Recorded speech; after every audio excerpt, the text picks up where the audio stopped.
आ गए फिर यहाँ जी। अस्सलाम वालेकुम। मुस्कुराती सुबह के साथ मैं हूँ सभी, कैसे हैं आप लोग?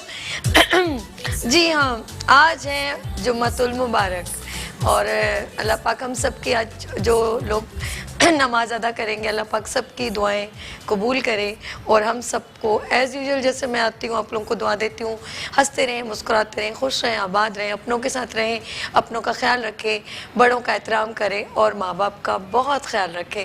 जी हाँ, ये हमेशा मेरी दुआ होती है और मेरी ख्वाहिश है कि प्लीज़ आप भी मुझे अपनी दुआओं में याद रखा करें।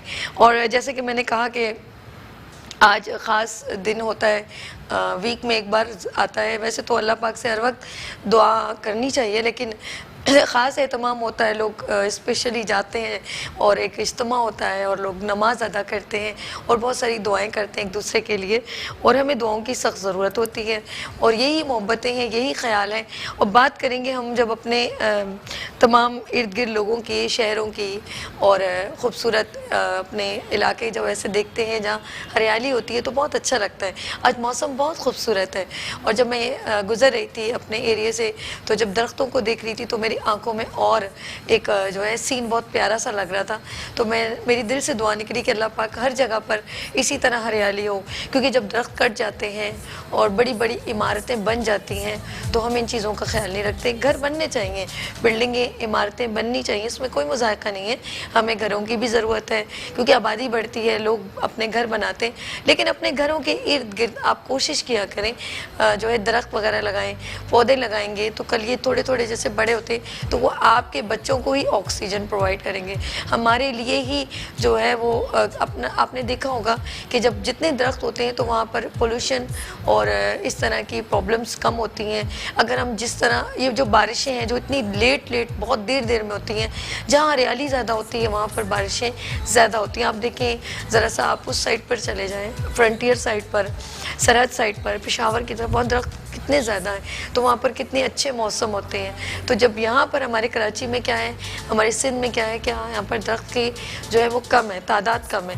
हम लोगों ने जो है शहरी इलाकों में जो है ना इतनी ज़्यादा बिल्डिंगें, इतनी इमारतें, इतने ज़्यादा दरख्त काट दिए हैं और रोड के ऊपर भी आप देखेंगे जितने रोड बन गए हम लोग दरख्त नहीं लगा रहे। सब चीज़ें, टेक्नोलॉजी होनी चाहिए, आगे जितना भी हम काम करें अच्छी बात है, लेकिन अगर हम इस चीज़ को भी मद्देनज़र रखें कि हम साथ साथ अक्सर मैंने देखा है जब प्लॉट बनता है, जब कोई बुनियादें डाली जाती हैं तो कुछ लोग इतने इस चीज़ को इम्पोर्टेंट समझते हैं, वो सबसे पहले बाहर क्यारी में कुछ दरख्त लगाते हैं, दरख्त लगाते हैं ताकि वो बड़े हो जाएं, जब तक उनका घर बने, क्योंकि घर बनने का एक ड्यूरेशन होता है। कुछ लोगों को 2 साल लग जाते हैं, 3 साल भी लग जाते हैं, कुछ लोगों को 6 मंथ लग जाते हैं। तो वो कहते हैं कि साथ साथ हमारे जो है ग्रूम अप हो, दरख्त भी बनते जाएं और वो इतने बड़े हो जाएं कि जितने दिन में घर बने कि उनको दरख्त की भी, पौधों की भी, हवा की भी फैसिलिटेशन मिल जाए।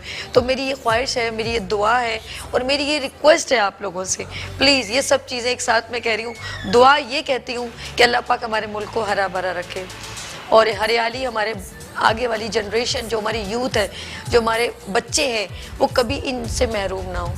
और रिक्वेस्ट ये है कि जब भी अपना घर बनाएं या कभी कंस्ट्रक्शन हो या कोई काम ऐसा आप लोग कर रहे हो जहाँ आपको लगे कि दरख्तों की, अक्सर मैंने देखा जब हमारे घरों की फैमिलीज़ बढ़ जाती है ना तो हमारे घर में कुछ सहन में पौधे लगे होते हैं, सबसे पहले हमारी सोच ये होती है हम उसको काट के हम वहाँ पे अपना कमरा बना लें। तो ये प्लीज़ इन चीज़ों को, जहाँ पर ऐसी कुछ सोच आए तो बहुत इन चीज़ों का ख्याल रखें कि दरख्त को बढ़ने में और आपके घर में एक छाया डालने में बहुत टाइम लगाता है, तो उसको काटने का कम सोचा करें, क्योंकि ये आपकी घर में एक बरकत का एक समा पैदा कर देता है, बरकत का सबब बनता है। तो प्लीज़ अपने घर में दरख्तों का, बच्चों को ये मैसेज दें। और आपको पता है एक दरख्त का साया जो है सदका जारिया के बराबर है, तो अपने घर में दरख्त लगाएं और अपने बच्चों को ये मैसेज दें कि बेटा आप अपने घर में पौधे लगाएं। इससे क्या होगा, उसकी छाएं, उसके ऑक्सीजन, उसके लिए ये एक गुड मैसेज होगा। और ये जितनी वो अगर दरख्त कहीं बड़ा होगा और उसके साए में जो खड़ा होगा, अक्सर आपने रोड पे नहीं देखा कि बस के स्टॉप पे कुछ लोग स्पेशल जाके खड़े होते हैं, तो वो चाहे कुछ कहे ना, जब वो सुकून उनको महसूस होता है ना, वो दुआ ले रहे होते हैं उस दरख्त की छाँव से, आपको दुआ लग रही होती है जिसने वो लगाया होगा। तो ये जब तक वो दुनिया में रहेगा, दुनिया से चला भी जाएगा उसको इसकी दुआ लगती रहेगी। तो ये छोटा सा मैसेज मैं आपसे शेयर कर रही हूँ। तो जी नाज़रीन, आप लोगों ने क्योंकि आज जब मैंने बात की है पौधों की और कंस्ट्रक्शन की और हम लोग घर बनाने की, तो आज हमारे दरमियान बहुत प्यारे गेस्ट भी मौजूद हैं। लेकिन अभी लेते हैं छोटी सी ब्रेक और मिलते हैं ब्रेक के बाद मुस्कुराती सुबह में सभी के साथ। वेलकम बैक मुस्कुराती सुबह के साथ मैं हूँ सभी। और जिस तरह मैं आपसे कह रही थी कि हम लोग जो घर बनाते हैं, बड़ी बड़ी इमारतें बनती हैं और फिर हम दरख्त काट देते हैं, लेकिन अब ये देखना है कि जो ये तमाम काम करते हैं वो हमें अभी अवेयरनेस देंगे कि क्या इस बात को मद्देनज़र रखा जाता है, क्या नई टेक्नोलॉजी जो आ रही है और ये सब चीज़ें जो एक पूरा मैप बनता है, नक्शा बनता है, जब बिल्डिंगें बनती हैं, घर बनते हैं उनसे, तो क्या इन चीज़ों को भी इम्पोर्टेंस दी जाती है। तो बात करेंगे, बहुत ही प्यारे पर्सन है, वैसे बहुत बिजी हैं लेकिन बिज़नेस कम्युनिटी में भी उनका एक बहुत बड़ा नाम है और इस वक्त हमारे दरम्यान मौजूद हैं। क्योंकि जब बात की जाती है ना ऐसे पर्सन की, तो मेरी नज़र में वो हमारे मुल्क के पिलर ऑफ पाकिस्तान है, जो हमारे मुल्क का नाम रोशन करते हैं और लोगों के दरमियान उनकी इम्पोर्टेंस बहुत ज़्यादा होती है। तो ऐसे लोग कम होते हैं, बहुत नायाब होते हैं, हमारे फ़ख्र पाकिस्तान होते हैं। Converge engineering service MD Mohammad Shoaib Khan. अस्सलाम वालेकुम। अस्सलाम वालेकुम जी, बहुत शुक्रिया। मोहम्मद शोएब खान पूरा नाम सही? ये बात है ना, इतना अच्छा। वो मुझे ना वो हमारे जो बड़े एक वो बड़े तेज़ फास्ट बॉलर शोएब खान, तो मैंने शोएब अख्तर नहीं, शोएब और शोएब सेम हो गया ना तो मैंने कहा वो बड़े फास्ट है, तो मैंने इसीलिए सिमिलरिटी की है कि आप भी अपने काम के बड़े फास्ट है। इसका मतलब हम टेक्नोलॉजी लेकर आए हैं वो फास्ट, ये बात हुई ना। अब आपने कहा ना फास्ट टू फास्ट, ये टेक्नोलॉजी कब से थी? अभी आपने इंट्रोड्यूस करवाई है, ये बहुत पहले से थी? ये एक्चुअली इस टेक्नोलॉजी का नाम है post tension. Post tension system है जो कि दुनिया में तो 50-60 साल से है। ओके। हमारे यहाँ आने में देर लग गई और ये कोई 10 साल पहले पाकिस्तान में हम लेकर आए और US की टेक्नोलॉजी थी। US नहीं, इनफैक्ट पूरी दुनिया में होती है। और हमारे यहाँ इससे पहले जो इसकी एप्लीकेशन थी, मेन एप्लीकेशन जो है वो ब्रिजेस में है। जितने भी आपके शहर के ब्रिज हैं वो इसी टेक्नोलॉजी में बने हुए हैं। ठीक है। और हमने इसको कन्वर्ट किया है आम बिल्डिंग्स के लिए, हाई राइज जो आजकल बन रही हैं, या आपकी मस्जिद है, या आपके स्कूल कॉलेजेस के ऑडिटोरियम्स हैं, मॉल्स हैं, जहाँ पे बड़ा स्पैन चाहिए होता है आपको, बीच में कॉलम्स नहीं चाहिए होते, ये उसके लिए है। इससे टाइम की भी बचत होती है और इससे आपके ऑब्वियसली कोई भी टेक्नोलॉजी आती है तो अगर वो पहली टेक्नोलॉजी से ज़्यादा ड्यूरेबल और सस्ती ना हो तो कोई भी उसे एक्सेप्टिंग नहीं करता। तो ऑब्वियसली इसमें भी यही है कि पैसों की बचत भी है, टाइम की बचत भी है और अच्छी चीज़ भी है। तो आपने अभी तक आप मुझे बताएं, क्योंकि मैंने आपको स्पेशली बुलवाया है। इस मुस्कुराती सुबह मॉर्निंग शो का मकसद है हम लोगों में अवेयरनेस जनरेट करें।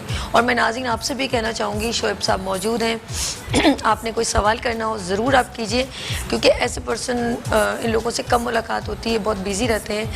लेकिन मैं चाहूँगी आज जो हम बात कर रहे हैं, हम मटीरियल की बात करेंगे, हम बिल्डिंग्स के, जैसे इन्होंने टेक्नोलॉजी की बात की, तो इससे कितना लोग फ़ायदा उठा रहे हैं, पहले ये बताएं। इससे अभी क्योंकि ये नई है, 8-10 साल हुए हैं और हम लोगों का बहैसियत एक कौम भी नेचर है कि हम नई चीज़ को थोड़ा सा लेट एक्सेप्ट करते हैं, इतनी जल्दी हम उस पर नहीं आते।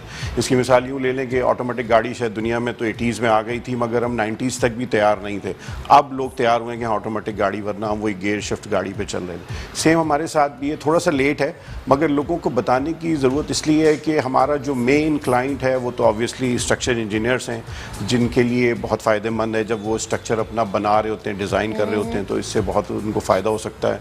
फैक्ट्रीज़ जो बनती हैं उनमें बहुत फ़ायदा हो सकता है, क्योंकि फैक्ट्री के लिए उनको खुली जगह ज़्यादा चाहिए होती है ताकि वो अपनी मशीनरी को, अपने जो प्रोडक्ट है उसको आसानी से हैंडल कर सकें। तो ये उसमें बहुत ज़्यादा फ़ायदा है। इसके अलावा कॉलेज, यूनिवर्सिटीज़, इनमें जो ऑडिटोरियम्स बनते हैं, बड़े बड़े हॉल्स बनते हैं, उसमें बहुत फ़ायदा है। इसके अलावा जितनी भी आजकल हाई राइज कराची में बन रही हैं उसमें भी फ़ायदा है। इसका मेन मकसद जो है, जो इसकी मेन थीम है, यूँ समझ लीजिए कि इसमें स्टील की जो क्वांटिटी जो आम एक बिल्डिंग में डलती है वो कम हो जाती है। अच्छा, स्टील कम होने से बिल्डिंग का वेट कम हो जाता है, ठीक है, और जो आदमी जितना हल्का होगा उसकी उम्र उतनी बड़ी होगी।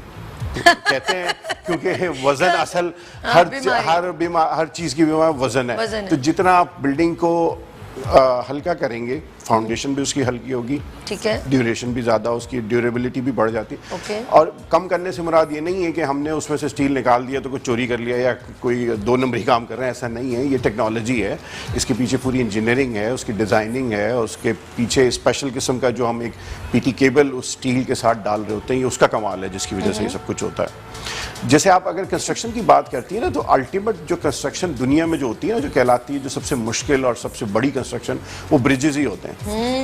आम जो आपकी बिल्डिंग है वो 50 साल के लिए डिज़ाइन होती है, बिल्कुल ठीक। 50 साल तक उसकी गारंटी वारंटी समझ लीजिए होती है, उसके बाद उसकी स्टेबिलिटी में फ़र्क आना शुरू हो जाता है। मगर ब्रिज जो होता है वो 100 साल के लिए डिज़ाइन होता है। और यूँ समझ लीजिए जब वो डिज़ाइन कर रहे होते हैं तो जहन में जो एक इंजीनियर के होता है वो ये होता है कि अगर वॉर टाइम भी अगर आ जाएगा, जंग का ज़माना आ जाए, तो उस पर टैंक भी गुजर जाए, तो उसका वो इतना मजबूत बनाना होता है।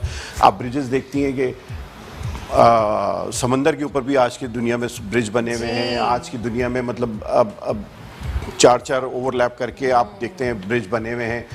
तो ये सब जो कमाल है, ये टेक्नोलॉजी का कमाल है। तो अगर वो मजबूती और वो टेक्नोलॉजी अगर आपको बिल्डिंग में मिल रही है तो ऑब्वियसली उसमें कुछ ना कुछ फ़ायदा ही है।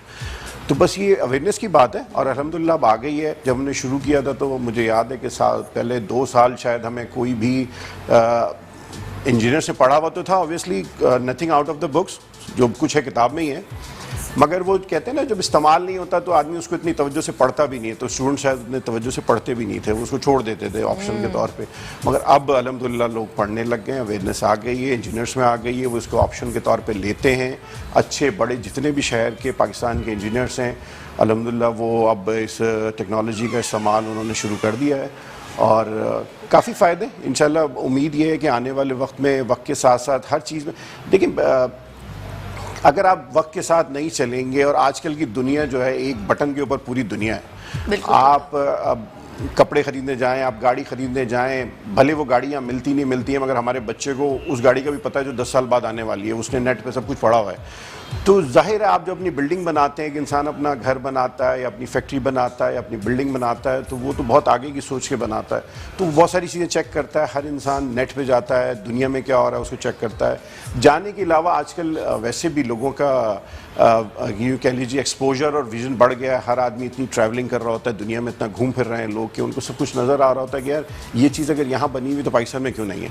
मगर अब अल्हम्दुलिल्लाह ऐसी बात नहीं है। वो सारी कंस्ट्रक्शन अब उस लेवल की कंस्ट्रक्शन अब आप देखते हैं कि 30 मंजिल 40 मंजिल 60 मंजिल ये सब अब शुरू हो गई हैं कराची के अंदर। हम लोगों ने 32 मंजिल भी की है, अब हम लोग 40 मंजिल भी करने जा रहे हैं। हमारे पास मतलब बहुत सारा काम है अब। ज़बरदस्त। अच्छा, एज़ कम्पेयर टू पाकिस्तान में और इंटरनेशनल लेवल पे जैसे बाहर मुल्क में, हम अभी क्या समझते हैं कि हम उस लेवल पे अभी भी वो काम स्टैंडर्ड का कर रहे हैं? जैसे आपने नई टेक्नोलॉजी की बात की, कुछ लोगों को अभी भी इस चीज़ में इंटरेस्ट नहीं होगा या अवेयरनेस की कमी है, क्या समझते हैं हम? नहीं, थोड़ा ये सब लोग यूज़ कर रहे हैं इस टेक्नोलॉजी का? नहीं, सब तो नहीं यूज़ कर रहे, अभी कम है। मगर यूँ समझ लीजिए हमारे यहाँ भी जैसे कंस्ट्रक्शन, अब आप अगर इस शहर कराची शहर की बात करें जो सबसे ज़्यादा कंस्ट्रक्शन है, तो अगर कंस्ट्रक्शन होती है तो 2-3 एरियाज़ में आप उसको डिवाइड कर सकते हैं पूरे शहर को। एक वो है जो पुल के उस पार और क्लिफ्टन डिफेंस और शारा फैसल, यहाँ पे कंस्ट्रक्शन हो रही है। एक फिर ये गुलशन और नानाबाद ये कंस्ट्रक्शन हो रही है, और एक फिर आगे बिल्कुल ही लो एंड जो सुरजानी और वो निकरा उस तरह की कंस्ट्रक्शन हो रही है। तो कौन से एरिया ज़्यादा इसको भी देखिए, उस साइड पे इतनी हाई एंड कंस्ट्रक्शन नहीं, जैसे कि मैंने बताया ना, इस टेक्नोलॉजी की एप्लीकेशन तब है जब आप बड़े बिल्डिंग और बड़े स्पैन पे जाएंगे। स्पैन से मुराद ये होती है बीच में हॉल बड़े हों। अब जो छोटी कंस्ट्रक्शन होती है 500 गज पे जो छोटे फ्लैट बन रहे हैं उनमें ऐसे इतनी ज़रूरत नहीं है इसकी। मगर वो जो बड़ी बिल्डिंग्स बन रही हैं जिसके अंदर बड़े स्पैन्स हैं, नीचे शोरूम्स बड़े हैं, नीचे मॉल्स बड़े हैं, ये उनकी ज़रूरत है, ये उनकी बहुत ज़्यादा ज़रूरत है ये, और उसमें असल जो फ़ायदा उठाना है वो उन्होंने उठाना है। अच्छा, इसमें कितना फ़र्क पड़ता है? एक होता है ना कॉस्टली और चीप। एग्जैक्टली, इसमें कॉस्ट यूँ समझ लीजिए एक थंब रूल पे अगर आप जाएंगे तो अगर हम जैसे हम टेक्निकली बात करते हैं कि अगर 25 फीट का स्पैन है, स्पैन से मुराद होती है कॉलम से दूसरे कॉलम का जो एरिया है, अगर वो आपने प्लान किया हुआ है 25 फीट से, की बात करें, जी पिलर कॉलम कह रहे हैं या पिलर कह रहे हैं, ठीक है, उसका अगर स्पैन का अगर 25 फीट का अगर आप प्लान करके चल रहे हैं, तो अगर आप एप्पल टू एप्पल कंपेयर करेंगे तो जो कन्वेंशनल आपकी कंस्ट्रक्शन है और आरसीसी जो कहलाती है और पीटी कंस्ट्रक्शन जो हम पोस्ट टेंशन कंस्ट्रक्शन कहते हैं, अगर आप उस पर जाएंगे तो कम से कम आपको 10% फायदा होगा ओवरऑल। मगर आपको एप्पल टू एप्पल कंपेयर करना पड़ेगा। ये आप नहीं करेंगे कि 25 फीट को 25 फीट से कंपेयर करेंगे, ये नहीं है कि 25 फीट को 12 फीट से कंपेयर कर रहे हैं। तो अगर आप ईमानदारी से कंपेयर करेंगे तो ऑब्वियसली आपको फायदा है इसके अंदर। सारा दिन इसी में लग जाता है आपका, बिजी रहते हैं? कितनी टीम है? बहुत बड़ी? नहीं, हमारी इसमें स्ट्रक्चर टीम है। स्ट्रक्चर टीम से मुराद ये होती है जो स्ट्रक्चर डिजाइनिंग को देख रही होती है, और हमारी मेन स्ट्रक्चर डिजाइनिंग जो हमारी यूएस ऑफिस से होती है, जहाँ से हम टेक्नोलॉजी लेकर आए। तकरीबन 8-9 साल हो गए जी। 2011 से मैं इस बिज़नेस में हूँ। ये हमारा ह्यूस्टन में ऑफिस है, वहाँ से डिज़ाइनिंग होती है, और वहाँ बड़े अच्छे मेरे दोस्त थे जो कि डॉक्टर थे, खुद तो डॉक्टर है, मेरा बचपन का दोस्त है वो, माशाल्लाह से हर जगह पे मेरे साथ रहा है वो शुरू से। और ये उसी का आइडिया था, मैं तो टेक्सटाइल बिजनेस में था इससे पहले, मगर उसी का आइडिया था कि यार ये एक टेक्नोलॉजी है जो कि मेरे यहाँ पे दोस्त हैं और वो इंडिया में भी कर रहे हैं और दुबई में भी कर रहे हैं और अमेरिका में तो कर ही रहे हैं, तो पाकिस्तान में क्यों नहीं है। मैं उनसे सवाल करता हूँ, तो उन्होंने कहा मैं तैयार हूँ देने को, अगर तुम कर सकते हो तो कर लो। तो मैं ये पाकिस्तान में लेकर आना चाह रहा हूँ। तो मैंने कहा सही है, करते हैं इंशाल्लाह कोशिश। और तो बस यूँ समझ लीजिए, हादसाती कह लीजिए, इत्तफाकिया कह लीजिए, बहरहाल ये टेक्नोलॉजी पाकिस्तान में आई और अल्हम्दुलिल्लाह बहुत फ़ायदा है वैसे। ज़बरदस्त। अच्छा नाज़रीन, मैं आज फ्राइडे होता है और फ्राइडे को हम ऐसे पर्सन को बुलाते हैं जो हमारे मुल्क का फ़ख्र पाकिस्तान है, और हमारा दिल करता है कि वो इंस्पिरेशन पर्सन जो हमारे दरमियान मौजूद हों, हम उनके बारे में जानें।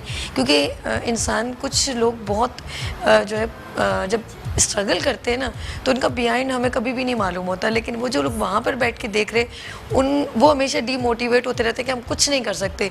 लेकिन कुछ लोगों की हार्ड वर्किंग ऐसी होती है बिहाइंड, तो जब हम उनसे डिस्कस करते हैं तो पता चलता है कि उन्होंने कभी कभी धूप छाँव भी देखी, कुछ लोगों की लेग पुलिंग्स भी देखी, कुछ लोगों ने उनको डीमोटिवेट भी किया। अच्छा भाई, इधर मैंने कॉलर से बात करी, हम आपके बारे में बचपन से पूछेंगे अभी। अस्सलाम वालेकुम, जुनैद हमारे साथ हैं। कौन?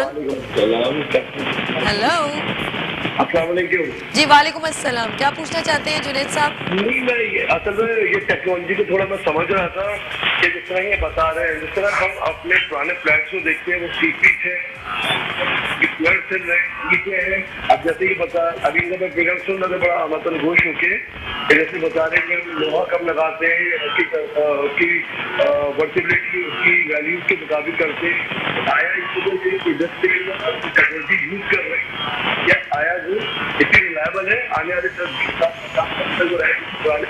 रहते हैं, अब तक कामयाब चल रहे हैं, इसमें इनकी वर्टिबिलिटी की टेक्नोलॉजी पावरफुल है। चलिए, बहुत शुक्रिया। बहुत डिस्टॉर्शन हो रहा है, जी, बहुत डिस्टॉर्शन थी। दो चीज़ें शायद मैं इनकी समझ पाया। जी। एक तो ये जो सीपेज की बात कर रहे हैं, जो आजकल फ्लैटों में जो नॉर्मल नज़र आती है, ये जो सीपेज होती है ना, देखिए जी, कंस्ट्रक्शन कह लीजिए, कंक्रीट, एक्चुअली स्ट्रक्चर जो है दो चीज़ों से पे डिपेंड, दो चीज़ों का मिलाप है, एक कंक्रीट है और एक स्टील है। अगर कंक्रीट में कहीं पर भी किसी भी किस्म का क्रैक आएगा तो उसमें पानी जाएगा। पानी चाहे पानी की शक्ल में हो या यूँ कह लीजिए आबो हवा की शक्ल में हो, अंदर अगर उसके अंदर जाना शुरू हो जाएगा तो वो पहुंचेगा स्टील के ऊपर। स्टील पे जब पहुंचेगा तो उस पर क्रूजन कह लीजिए या जंग लगना शुरू होगा। जब जंग लगना या क्रूजन शुरू होगा तो स्टील फूलना शुरू हो जाता है। जब वो स्टील फूलता है तो वो कंक्रीट को फाड़ना शुरू कर देता है, जिसकी वजह से आप ये जो फ्लैटों में देखते हैं कि उनकी दीवारें झड़ना शुरू हो गई, ये सब इसी की वजह है। चाहे वो बाथरूम की सीपेज की वजह से हो, जो पुराने फ्लैट्स बने हुए हैं उनमें पीवीसी पाइप वगैरह, वो जो एस्बेस्टॉस के पहले यूज़ होते थे उनमें लीकेज बहुत होती थी। अब तो खैर पीवीसी पाइप बहुत अच्छी क्वालिटी आ गई है, मगर पहले जो तो एस्बेस्टॉस के जो यूज़ हुआ करते थे, सारा प्रॉब्लम, मेजरली प्रॉब्लम जो था उन्हीं उसी की वजह से था। क्योंकि आप रोड पे भी देखते हैं कि रोड बना, अगर बारिश के करीब बना और बारिश उस पर हो गई तो वो रोड फिर बह जाता है, क्योंकि पानी दुश्मन है स्ट्रक्चर का। ये सब ख्याल है। हमारी जो टेक्नोलॉजी है इसमें यही फ़ायदा है कि इसमें जो हमारा स्पेशल जो हम पीटी केबल जो यूज़ कर रहे होते हैं उसकी जो स्ट्रेंथ है, इन्होंने मेरे ख्याल स्ट्रेंथ का ही पूछा कि स्ट्रेंथ कितनी है, तो वो दूसरे सवाल का भी जवाब इसमें आ जाता है कि स्ट्रेंथ जो है हमारी, जो नॉर्मल आप स्टील यूज़ कर रहे होते हैं, जो उसकी स्ट्रेंथ है, जो हम नॉर्मली स्टील लेते हैं जाके बाज़ार से, वो 60 ग्रेड होता है। 60 ग्रेड का मतलब है 60,000 पाउंड पर स्क्वायर फिट उसकी स्ट्रेंथ है। जब उस पर डलेगी तो वो उतना बर्दाश्त कर सकता है। जो हम पीटी केबल यूज़ कर रहे होते हैं वो 2,70,000 पाउंड पर स्क्वायर फिट है, यानी कि 3 टाइम्स उससे ज़्यादा स्ट्रॉन्ग है वो। तो स्ट्रेंथ की बात आ गई, और स्ट्रेंथ में मैंने जैसे पहले आपको बताया था कि अल्टीमेट कंस्ट्रक्शन जो है वो ब्रिज है, तो ब्रिज वाली टेक्नोलॉजी हो रही है, तो स्ट्रेंथ तो ऑब्वियसली उससे ज़्यादा है। और दूसरा सीपेज का भी आपको पता है। और जो हमारा जो सीपेज की जो बात कर रहे हैं, इसी हवाले से मैं बताऊं, जो हमारा स्ट्रैंड है उसके ऊपर ग्रीस भी होती है। सही। ग्रीस का मकसद ही ये है कि ग्रीस ऐसी चीज़ है कि आप उसको लगाने के बाद अगर कपड़े से साफ भी कर देंगे तो उसका इफेक्ट रहता है, और ग्रीस पे अगर आप पानी डालेंगे तो फिर उसका इफेक्ट ख़त्म हो जाता है, मतलब पानी उसमें नहीं पहुँचेगा, तो वो क्रूजन भी नहीं होता, जिसकी वजह से ये जो शिकायत जो ये कह रहे थे कि साहब हम भाई हमारे के वो जो कंक्रीट फटी हुई नज़र आती है, तो वो मसला भी है। अच्छा, एक और मैं देखती हूँ कि अक्सर ब्रिजेस पे हम लोग जब चल रहे होते हैं तो कुछ टाइम नया नया ब्रिज तो बनता है, बहुत अच्छा लगता है, कुछ सालों बाद वो बीच बीच में से ब्रेक हो जाता है और इतने इतने होल्स हो जाते हैं, उनके सरिये बाहर नज़र आ रहे होते हैं, तो फिर बाद में वो लोग जो आते हैं और उसको कवर करते हैं, फिलअप करते हैं, जो भी है, लेकिन ये क्यों हो जाता है इतनी जल्दी? देखिए तो टाइम भी नहीं गुजर, वो प्योरली वर्कमैनशिप का इशू है। इतनी बड़ी रिस्पॉन्सिबिलिटी है, उसमें से ट्रक गुजर रहे हैं, बुलडोजर, पता नहीं क्या वो क्या वही वाली गलती है कि हमारे यहाँ रोड बनता है और वो 6 महीने भी नहीं चल पाता, तो इसमें टेक्नोलॉजी का रोड को तो चले कोई बात नहीं, लेकिन ब्रिज तो पूरा ऐसा है ना कि खुदा ना खास्ता वो ब्रेक टूट जाए तो कितने लोग उसमें गिर जाएंगे। नहीं, खैर टूटेगा तो नहीं, क्योंकि इसमें फैक्टर ऑफ सेफ्टी जो होता है वो बहुत मतलब अच्छे से स्ट्रक्चर डिज़ाइनर होता है उसने लगाया हुआ होता है, मगर ये जो आप शिकायत कर रही हैं ये प्योरली वर्कमैनशिप का मसला है। आपने दर्जी को कपड़ा तो बिल्कुल सही दिया, अगर उसने सिया ही सही धागे से नहीं है या मशीन सही यूज़ नहीं की है, अगर वो फट रहा है तो इसमें डिज़ाइनर का या कपड़े का कोई कसूर नहीं है, वो तो फिर वर्कमैनशिप का मसला है ना। तो ये प्योरली वर्कमैनशिप का मसला है कि जो हमारा यूँ कह लीजिए, कहना शायद पता नहीं मुझे चाहिए कि नहीं, कि गवर्नमेंट लेवल पे जो काम होते हैं उनमें कमीशन इतने इन्वॉल्व हो जाते हैं कि उस कॉन्ट्रैक्टर बेचारे के पास इतना क्वेश्चन बचता नहीं है कि वो ईमानदारी से काम कर पाए, तो बस वो जितना काम होता है वो कर लेते हैं, फिर वो काम निकलते हैं, फिर उस पर कमीशन चलते हैं, फिर वो एक सिलसिला है वो जो चलता रहता है। ये नहीं करेंगे तो गुजारा नहीं। या शोएब साहब आपके कॉलर है याया। अस्सलाम वालेकुम याया। वालेकुम सलाम सैदी, कैसे हैं? अल्लाह का शुक्र, आप कैसे हैं? हमेशा की तरह आपने बड़ा अच्छा एक डिफरेंट मौजूद चुना है कि ये बहुत कंस्ट्रक्शन, पहले तो आपके मौजूद शेख साहब को मैं सलाम पेश करना चाहूंगा, लेकिन कोई भी चीज अगर आप चेंज लेके आते हैं तो बड़ा हमें अप्रिशिएट करना चाहिए। हम लोग बड़े कन्वेंशनल किस्म के लोग हैं, हमें चेंज हम लोग एक्सेप्ट नहीं करते, लेकिन जब तक चेंज नहीं होगा अब आगे नहीं बढ़ेंगे। मेरा सवाल इनसे ये कि देखें, अभी कंस्ट्रक्शन कॉस्ट बहुत हाई हो चुकी है ना, यानी बहुत महंगी कंस्ट्रक्शन होगी अब, लेकिन दुनिया भर में प्री कास्ट सिस्टम आ चुका है। जाहिर बात है प्री फैब्रिकेटेड होम है, जल्दी बन जाते हैं, जल्दी इसको आप मतलब लो कॉस्ट पे बना सकते हैं। तो एक तो ये कि हमारे यहाँ क्यों प्री कास्ट होम्स और प्री प्रिपेयर्ड होम का तसव्वुर क्यों नहीं पेश किया जा रहा है, एक तो ये।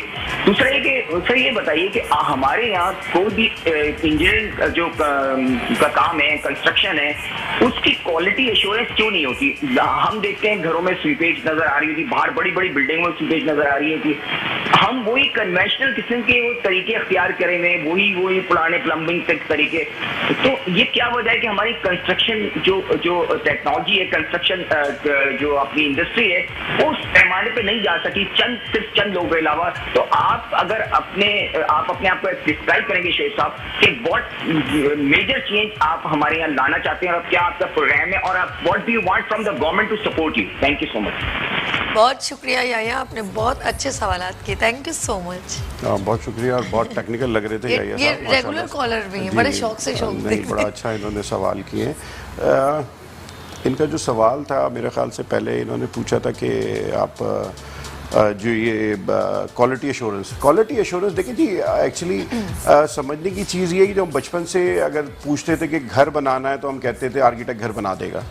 ये एक पूरा टीम वर्क है कि आप अपना यूँ समझ लीजिए, कोई भी घर बनाने जाएं या बिल्डिंग बनाने जाएं, आपने ख्वाब सोचा है कि मेरा घर ऐसा ऐसा होना चाहिए, तो वो ख्वाब अपना जाके एक आर्किटेक्ट को सुनाते हैं, वो उस ख्वाब को कंसीव करता है और आपके ख्वाब से करीब तर होते हुए उसमें अपनी इनपुट दे के वो एक खाका बनाता है, जिसको आप आर्किटेक्चरल ड्राइंग कहते हैं। फिर उसके अंदर जो रूह फूकनी होती है वो स्ट्रक्चर इंजीनियर होता है, जिसका काम ये है कि वो ये बताएगा कि इसमें स्टील कितना लगेगा, कंक्रीट कितना लगेगा, वो सब है। इन सब के ऊपर एक कंसल्टेंट होता है जिसका काम उसको एज अ वॉच डॉग वो देख रहा होता है। उसका काम होता है कि इन सबको मतलब यूँ समझ लीजिए वो जो इनका एक सवाल था कि उस क्वालिटी एश्योरेंस कैसे करेंगे, वो क्वालिटी एश्योरेंस उसकी जिम्मेदारी होती है। इसमें आर्किटेक्ट भी अपनी जिम्मेदारी दे रहा होता है और उसके पूरे सर्टिफिकेशन होती है। और इसी तरह फिर जो मेन आखिर में काम आता है वो कॉन्ट्रैक्टर का आता है कि वो इन सब के ड्राइंग्स लेके और इन सब की हिदायत के ऊपर और इनकी सुपरविजन में फिर वो अपनी कंस्ट्रक्शन पूरी कर रहा होता है। ठीक है, ये पूरा एक प्रोसेस है। हमारे यहाँ अनलिकली जो हम काम करते रहे ना, वो फैक्ट्रीज़ की अगर बात करें तो फैक्ट्री में हम बहुत सारी फैक्ट्रीज़ में जाते हैं तो वो यूँ समझ लीजिए सीना पर सीना चलती है। अच्छा तुम्हारी फैक्ट्री किसने बनाई, उसने बनाई, चलो ठीक है उसको मेरे पास भी भेज देना। उसको भेज दिया, उसने कहा सर ये कॉलम डल जाएगा, यूँ हो जाएगा, इतनी सीमेंट डाल दें, इतना सरिया डाल दें, वो बना दी उसने। नॉर्मली जो 30-40-50% कंस्ट्रक्शन है वो इसी तरह चल रही है। अब जब वो देखिए प्रोफेशनल जो काम करता है, बहरहाल उसमें बहुत फ़र्क है। ये उतना ही बड़ा फ़र्क है कि आप फार्मेसी पे जाएं और मुझे गला ख़राब है दवाई दे दो, उसने दवाई तो दे देनी है, ठीक है, मगर उसके साइड इफ़ेक्ट क्या हो सकते हैं, क्या नहीं हो सकते, कितनी लेनी चाहिए, आपकी एज क्या है, आपका मौसम क्या है, ये सब देखते हुए एक स्पेशलिस्ट डॉक्टर ही उसकी दवाई दे सकता है। तो वो हम अभी तक प्रोफेशनली ना हमने लोगों को अपनी कंस्ट्रक्शन में उतना इन्वॉल्व नहीं है, मगर अब अल्हम्दुलिल्लाह जितनी कंस्ट्रक्शन हो रही है, जैसे हम आबाद के बहुत करीब हैं, कि बिल्डर एसोसिएशन है जो कि बहुत बड़ा काम कर रही है इस कंस्ट्रक्शन के अंदर पूरे पाकिस्तान में, तो अब जो है अवेयरनेस के लिए बहुत ज़्यादा काम हो रहा है, बहुत ज़्यादा सेमिनार्स होने लगे हैं, एक्सपो रेगुलरली होती है जिसके अंदर पाकिस्तान से और पूरी दुनिया से टेक्नोलॉजीज़ लोग लेकर आते हैं, यहाँ पे लोगों को बताते हैं, करते हैं। और अब मैं समझता हूँ कि ये जो पुरानी जितनी चीज़ें, ये जो शिकायतें आप लोग बता रहे हैं या जो हमारे भाई लोग अभी फ़ोन करके जो हजरात शिकायतें कर रहे हैं, ये सब पुरानी कंस्ट्रक्शंस थी जो आज से 20-25-30 साल पुरानी वाली। बहुत मैं हैरान होती हूँ जब जाहिर सी बात है आप लोग उसके अंदर उस बिल्डिंग में रह रहे हैं और बच्चे हैं आपके, और वो जगह जगह से ख़ास तौर पे मैं उन इलाकों में अगर कभी जाना हो, रेंचो लाइन हो गया, सदर हो गया, आप देखिए इतनी पुरानी पुरानी इमारतें, वो सिपेज हो रही है और वो टूट रही हैं, भुरभुरी हो रही हैं, लेकिन लोग उसी में फिर भी रह रहे हैं। मैं हैरान होती हूँ, यकीन करें। वो अब कीमत उसकी मेंटेनेंस भी नहीं कर रहे हैं कि कुछ उसको प्रिपेयर कर दें थोड़ा। एग्जैक्टली, अगर मेंटेनेंस कर लें तो काफ़ी बेहतर है एटलीस्ट। मगर वो प्रॉब्लम यूँ समझ लीजिए हमारे यहाँ प्रॉपर्टी की कीमत इतनी ज़्यादा हो गई है कि जो आदमी 30 साल पहले जिस घर में रहता था वो तो उसने चंद लाखों में रुपए में लिया था और आज वो करोड़ों में है, तो किसी का छोड़ने को दिल नहीं चाहता उसका, क्योंकि अब अगर उसे आगे जाना है तो उसको फिर डबल पैसे चाहिए। अगर उस मेरा नहीं ख्याल 50% के पास होते हैं वो जमा करेगा तो अपनी पुरानी जगह को छोड़। शोएब साहब ये क्या रीज़न है, हम लोग एक तो ज़मीन तो बहुत है, आपने देखा होगा, मैं अगर गुलशन मेमार से आगे जाऊँ तो बेइंतहा खुली ज़मीन है, सराबकोट से आगे और आगे ज़मीन बहुत है। हम सब एक बहुत ज़्यादा शहर के अंदर ही अंदर बस छोटी छोटी जगहों को और मज़ीद बनाते जा रहे हैं और अपने लिए प्रॉब्लम्स क्रिएट कर रहे हैं। ये बहुत वैलिड सवाल है और ये बहुत दिनों से है और इस पर काफ़ी मतलब आजकल की दुनिया में जैसे मैंने कहा ना बहुत छोटी दुनिया है। अगर आप किसी भी मसले का हल ढूंढना चाहते हैं तो एक बटन पर लिख दीजिए, आपको उसका जवाब मिल जाता है। दुनिया में अगर आप जाएं तो बड़े शहरों को उन्होंने टैकल इस तरह किया है कि एक डाउनटाउन बना देते हैं, उसके अंदर आपका मेन बिजनेस है और उससे फिर फ्रीवेज निकालते हैं और छोटे छोटे शहर उसके इर्द गिर्द बना देते हैं। मगर हम लोग वो एक्चुअली हम लोगों का लाइफस्टाइल थोड़ा सा डिफरेंट है। हम लोग कम्युनिटी बेस्ड, अगर एक 2-4 भाई करीब रह रहे हैं तो वहीं पे रहना है, तो मैं रहता हूँ, अगर मेरे बच्चे ने घर लेना है तो वो करीब ही होना चाहिए, तो खाला करीब रहे, वो ये जो सिलसिला है ये हमें दूर जाने नहीं देता। आप देखिए, आप पूरे शहर के अंदर कहीं बोरी कम्युनिटी है या आखानी कम्युनिटी है या मेमन कम्युनिटी, सारी कम्युनिटी वाइज सब रह रहे हैं, तो इस वजह से शायद हम दूर नहीं गए। प्लस फिर जो हमारे यूँ समझिए डिस्टेंस इतना नहीं है। अगर आप नॉर्थ नाज़िमाबाद से चलें और डिफेंस तक पहुँचें तो 20-22-25 किलोमीटर है हार्डली, जो कि दुनिया के हिसाब से कोई फासला नहीं है। मगर क्योंकि ट्रैफिक का निज़ाम हमारे यहाँ सही नहीं है तो जाने आने का हमें नहीं पता कि हमें 1 घंटा लगेगा, 2 घंटा लगेगा या 3 घंटे लगेगा, हम कुछ नहीं कह सकते।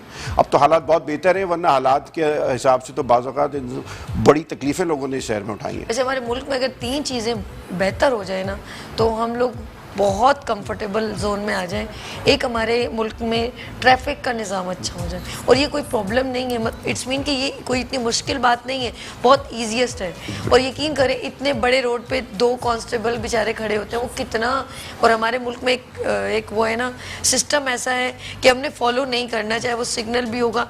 इतनी मुझे समझ में नहीं आती, जब पता है सिग्नल बंद है तो बाइक जाके मुंह को आगे जाके खड़ा कर देंगे, जो दूसरे को गुजरने में जो जिनका रोड चल रहा है ऑन है, उस बेचारे को जाने में इतनी तकलीफ। बिल्कुल आपने सही कहा। वो कहते हैं ना किसी भी नेशन को अगर आपने जज करना है कि उसका फ्यूचर क्या है तो आप उसकी यूनिवर्सिटी से, अगर उसकी हेल्थ करनी है तो आप उसके ग्राउंड प्लेइंग ग्राउंड्स वो चेक कीजिए। और किसी भी कौम का डिसिप्लिन आपने चेक करना है, कितनी डिसिप्लिन कौम है, तो ट्रैफिक यूज कीजिए।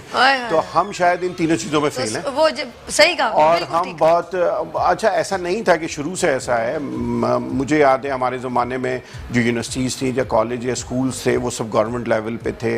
कोई कॉन्सेप्ट प्राइवेट कॉलेज और मतलब प्राइवेट कॉलेज, मुझे याद है वो लोग एडमिशन लेते थे जिनका गवर्नमेंट कॉलेज में नहीं होता था। मगर अब पोजीशन रिवर्स हो गई है, same with the university, same with the school. ऐसा नहीं था। तो ये सब वक्त के साथ साथ जो है ना मेरे ख्याल से आया है। मगर अब अल्हम्दुलिल्लाह ऐसा नहीं है, चीज़ें बहुत बेहतरी की तरफ जा रही हैं। जैसे हमारी लॉ एंड ऑर्डर जो हम देखते आए थे अब बहुत बेहतर है, बेहतरीन। अच्छा, वो जैसे मैंने कहा 3 चीज़ें हमारे मुल्क में अगर सही हो जाए, एक हमारा ट्रैफिक का निज़ाम, एक हमारा सीवरेज का निज़ाम और एक हमारी इलेक्ट्रिसिटी, ये 3 चीज़ें ऐसी ज़रूरत हैं। अब मैं सोचती हूँ जब किसी की जॉब 5 बजे जैसे ख़त्म होती है, वो बंदा बेचारा जो 5 से 6 बजे तक पहुँच जाए, वो बेचारा रात को 8 साढ़े 8 बजे इतनी ट्रैफिक से थका हुआ पहुँचता है, आगे उसको लाइट ही नहीं मिलती, वो इतना स्ट्रेसफुल हो जाता है। या तो मैं कहूँगी कि हमारे जो है बड़ी बड़ी जो सीटों पर बैठे हुए हैं वो चाहते ही है कि हम लोग इतना वो परेशान रहें कि हमारे जहन में आप लोगों के बारे में कोई क्वेश्चन ही ना आए कि आप लोग क्या कर रहे हैं, कि हमारा मुल्क कैसे चल रहा है। हम लोग को इन छोटी छोटी चीज़ों में उलझा के रख दिए। नहीं, मेरा ख्याल है अल्हम्दुलिल्लाह ये तीनों चीज़ें हमारे पास हैं, सिर्फ मैनेजमेंट का इशू है। मैनेजमेंट का इशू है। अगर आप सेवरेज की बात करें, अगर आपने एक प्लानिंग की थी किसी इलाके की और उसके अंदर आपके 50 घर थे और उस 50 घर में अगर हर घर में 10 आदमी ने रह के और 500 लोगों ने रहना था, उस एक घर के ऊपर अगर 500 घर रह रहे हैं तो वो तो आपकी प्लानिंग का फॉल्ट हुआ ना। इसमें किसी चीज़ को आप ब्लेम नहीं कर सकते। अच्छा, एक और बात भी हमने, जैसे अभी जाहिर बात है वो जो बड़े बड़े नाले होते हैं, अब वो तो सिर्फ पानी की निकासी के लिए होते हैं ना, अब उसमें आप लोग कचरा डालेंगे, कुछ हमारी भी गलती है सर। नहीं, ऑब्वियसली गलती ऐसा नहीं, हर चीज़ हम लोग उन पे भी नहीं डाल सकते। लेकिन दुनिया का हम भी अनसेंसिबल हरकतें करते हैं। दुनिया का आसान तरीन काम है किसी भी चीज़ में बुराई निकालना, मगर अच्छा और असल, और मैं कहता हूँ कि जीनियस आदमी वही होता है जो सोल्यूशन पेश करे। बेहतरीन बात। प्रोफेशनल के पास आप जाते इसीलिए हैं कि आप सोल्यूशन के लिए जाते हैं, मतलब प्रॉब्लम तो आपके हाथ में होता ही है। आप चाहे हॉस्पिटल जा रहे हैं, चाहे इंजीनियर के पास जा रहे हैं, चाहे पुलिस स्टेशन जा रहे हैं, चाहे कहीं भी जा रहे हैं, तो आप प्रॉब्लम ही लेके जा रहे हैं ना। मगर वो जो आदमी जिसके पास जा रहे हैं उस पर आपको भरोसा है, ट्रस्ट है और वो प्रोफेशनल है, वो आपको सोल्यूशन देगा। तो वो अच्छा, अगर हम हर चीज़ को सोल्यूशन के हिसाब से देखना शुरू करें, हम क्रिटिसाइज तो बहुत करते हैं, वो बहुत आसान चीज़ है, ख़राब है ख़राब है ख़राब है, मगर अल्हम्दुलिल्लाह में ये भी सोचना चाहिए कि हम वो जो एक अल्लाह ताला की तरफ से ना कि इंसान अपने नीचे वाले को देखे तो वो बड़ा ब्लेस्ड फील करेगा। तो वो इंसान थोड़ा सा हमसे भी बुरे हैं मगर हम बहरहाल बहुत अच्छे हैं, और जो भी हम में कमियां हैं वो हमारी अपनी पैदा करना है, इसमें किसी का कोई कसूर नहीं है। हम ब्लेम नहीं कर सकते। आपकी बात मैं वो करूंगी कि हम सेंसिबल भी हैं, जब हमें घर साफ करने का पता है, ठीक है ना, तो हमें गली का भी पता होना चाहिए। इसका मतलब है हमारे में थोड़ा सा इत्तेफाक हो। एरिया में ये भी होता है कि नहीं ये मेरा प्रॉब्लम नहीं है तो इनका प्रॉब्लम है। जब हमें अपने घर सफाई रखने की पता है कि हम साफ रख सकते हैं तो हम अपने एरिया को भी साफ कर सकते हैं। बिल्कुल सही कह रही हैं आप। और आपने सही कहा कि हम लोग मिल के थोड़ा थोड़ा भी करके सोल्यूशन निकालें। बिल्कुल, हम अपने घर का कचरा साफ करके और घर के सामने ही डाल रहे हैं, तो मतलब हम क्या, हमारी सोच है, समझ से बाहर है। जिसकी मैं मिसाल दूं आपको, मेरी कज़न है, बहुत छोटी थी, वो आई अमेरिका से, तो वो मार्केट गई। तो मैंने कहा बेटा तुम मार्केट गई, तुमने कोई डिफरेंस देखा यूएस में और कराची में? तो जाहिर है वो कंपेयर तो नहीं करते कि मॉल्स और इन चीज़ों से तो नहीं कंपेयर करेंगे, क्योंकि हम यहाँ से अगर फर्ज करें नवाबशाह जा रहे हैं या हैदराबाद जा रहे हैं तो हम कॉन्सेप्ट हमारे जहन में नहीं होगा कि वहाँ डॉल्फिन मॉल होगा, हम तो उसी हिसाब से जाएंगे। वो इशू नहीं है। मगर उस बच्ची ने बड़ा अच्छा मुझे जवाब दिया। उस बच्ची ने कहा कि भाई सब कुछ सही था, डस्टबिन नहीं था मार्केट के अंदर। Oh my God। अब ये वो चीज़ है जो हमने में से किसी ने नहीं सोची होगी, क्योंकि हमारा बचपन से क्या है कि हमने टिश्यू या कोई भी चीज़ यूज़ की और हमारे लिए हर जगह डस्टबिन है, हम उसको उठा के बड़े आराम से फेंक सकते हैं। वहाँ ऐसा कोई कॉन्सेप्ट नहीं है कि उस बच्ची का इशू ये था कि उसने अगर कोई चीज़ यूज़ की तो उसको डस्टबिन इर्द गिर्द नज़र नहीं आया। तो ये ब्रॉटअप की बात है, ये माहौल की बात है। अगर हम अपने बच्चों को शुरू से सिखाएं, अगर हम बच्चे के सामने ही अगर मैं खुद फेंकूंगा तो मेरा बच्चा भी वहीं फेंकेगा, बच्चे के सामने अगर मैं झूठ बोलूंगा तो मेरा बच्चा भी झूठ बोलेगा। ये तो मतलब ये 2 दिन पहले ही मैंने मैसेज शेयर किया था कि आप लोग प्लीज अपने गाड़ी के अंदर भी जो है ना बिल्कुल एक रैपर रख सकते हैं, बिल्कुल कि बाहर फेंकना तो बहुत आसान काम है। लेकिन आप दुबई में जाइए, आप एक टिश्यू फेंकेंगे, आपको 500 दिरहम का जब चलान होगा तो हम फेंकना बंद कर देते हैं। तो यहाँ पे हम फेंक रहे होते हैं, यहाँ में फिक्र ही नहीं है, हम अपना समझ के फेंकते हैं या पता नहीं पराया समझ के फेंकते हैं। मुल्क की कदर नहीं, वही बात है, घर की मुर्गी दाल बराबर, वही हिसाब हमारा। हम अपने मुल्क की कदर नहीं करते और जब जो चीज़ नहीं होती ना फिर बड़ा दुख होता है। जैसे हम लोग अपने वालिदैन की कभी कदर नहीं करते, जब वो दुनिया से चले जाते हैं तो हम उनको वापस भी नहीं ला सकते। यही मुल्क का है, मुल्क भी हमारी, ये ज़मीन हमारी माँ है। अगर हम इसकी भी कदर नहीं करेंगे ना तो फिर हमारे क्या कहते हैं, दूसरे लोग हम पर मुसल्लत होना शुरू हो जाते हैं और फिर हम लोगों को एक तकलीफ में मुब्तला होना पड़ता है। और ये तकलीफ बहुत बुरी होती है क्योंकि अपने मुल्क की एक हम आज़ादी है ना, इसका मज़ा कुछ हो रहा है। लेकिन इस आज़ादी का मकसद जो है ना, आप लोगों ने अपने मुल्क की जो है हर जगह पर गंदगी फेंक के और इसके साथ ज़्यादती करके उस आज़ादी का मकसद हमने फौत कर दिया। मैं ये समझती हूँ, मैं बहुत जगह पर बहुत सारी चीज़ें ऐसी देखती हूँ जो अपने मुल्क में बहुत दुख होता है जब मैं दूसरे मुल्क में जाती हूँ। जैसे मैंने कहा ना, मैं सऊदीया में गई, आपने भी कहा, तो मैं बहुत याद आ रहा था अपना मुल्क। मैंने कहा देखो, एक लाइन से वो आगे बंदा नहीं जा रहा, बिल्कुल, और वहाँ पे कोई खड़ा भी नहीं था, कैमरा था सिर्फ, कह रहे नहीं अगर मैंने इस पे जरा सा क्रॉस किया ना तो मुझे इतना दंड हो जाएगा।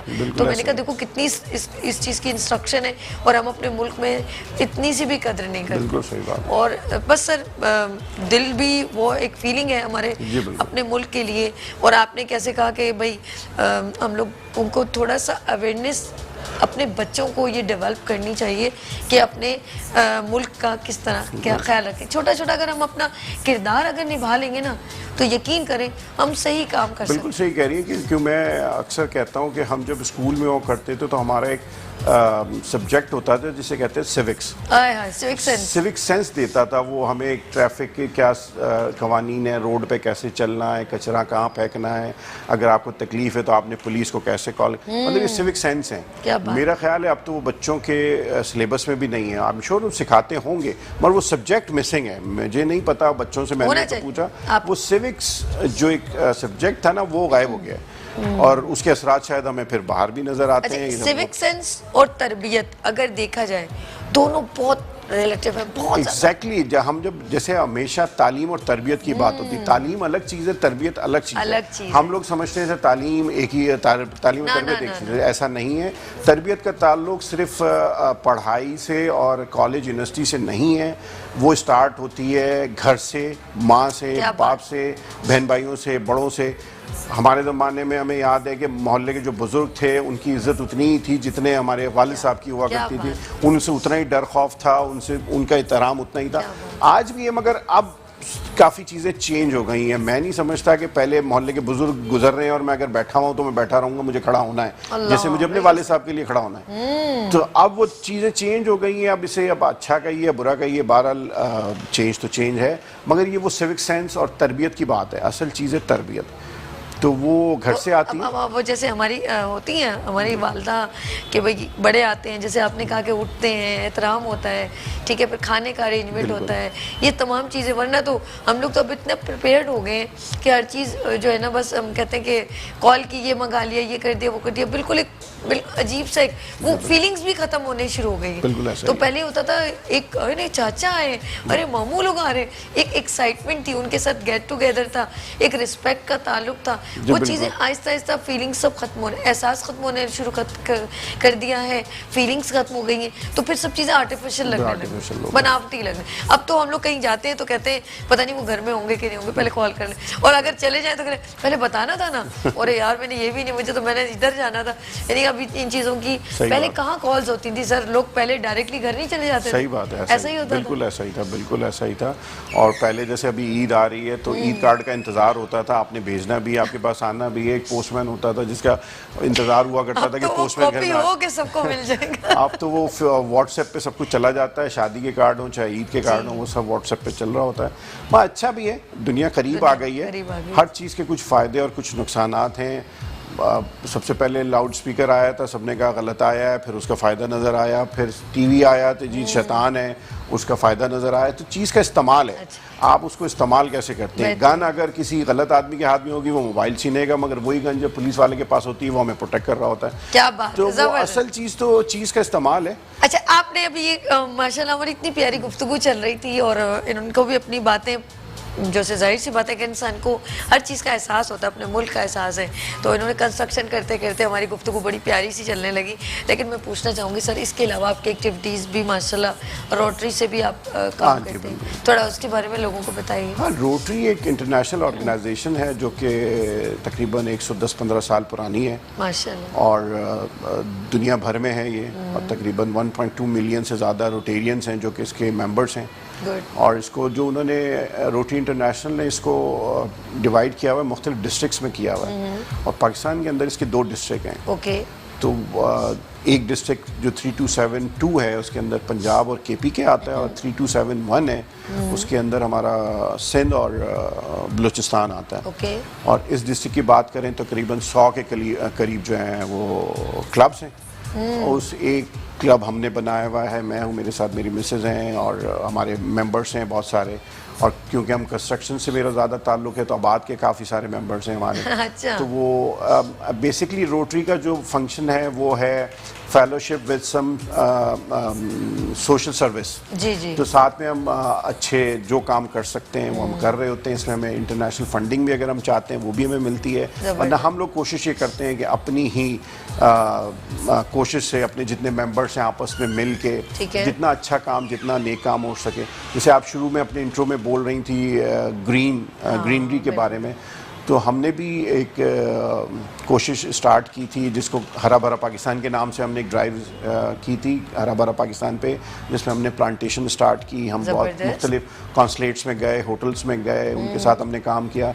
और अब हम पिछले दिनों हमारे क्लब में हमारे गेस्ट आए हुए थे, कमिश्नर साहब इफ्तिखार शलवानी साहब, माशाल्लाह ज़बरदस्त आदमी। उन्होंने भी मुझसे कहा था मैं आऊँगा तुम्हारे शो। अच्छा, वो सीन क्या करते, तुम एक काम करो, मेरे ना इधर आ जाओ, मैं यहाँ पर तुम्हारी लाइव शो। मैंने कहा sir this is a morning show, how is possible, मैं कोई करंट अफेयर का शो तो नहीं, आपके कमेंट्स आप यहाँ पर आए, लोग आपसे सवाल करेंगे लाइव आपसे, जैसे अभी आया ने कॉल की तो वो अच्छा बहुत ज़बरदस्त आदमी है माशाल्लाह से, इंशाल्लाह उनसे मिलके बहुत खुशी होती है हमेशा। तो वो हमारे क्लब में आते हैं, हमारे यूँ समझ लीजिए हमारे ऑनरी मेंबर भी हैं वो, और उनके साथ हम अभी एक प्रोजेक्ट करना चाह रहे हैं। उन्होंने हमसे प्रॉमिस किया है कि वो कोई एक मतलब कोई जगह, कोई लैंड को राउंड अबाउट कुछ ऐसी जगह हमें देंगे जिसको कि हम मेंटेन कर सकें, उसको हम ग्रीन करें। क्या बात है तो सर, हम कोशिश है। इसके अलावा जैसे हमने अगर वर्किंग करें तो 2 साल पहले की बात है, कोयटा में चर्च में एक बॉम्बिंग हुई थी, बड़ा दुखी वो था।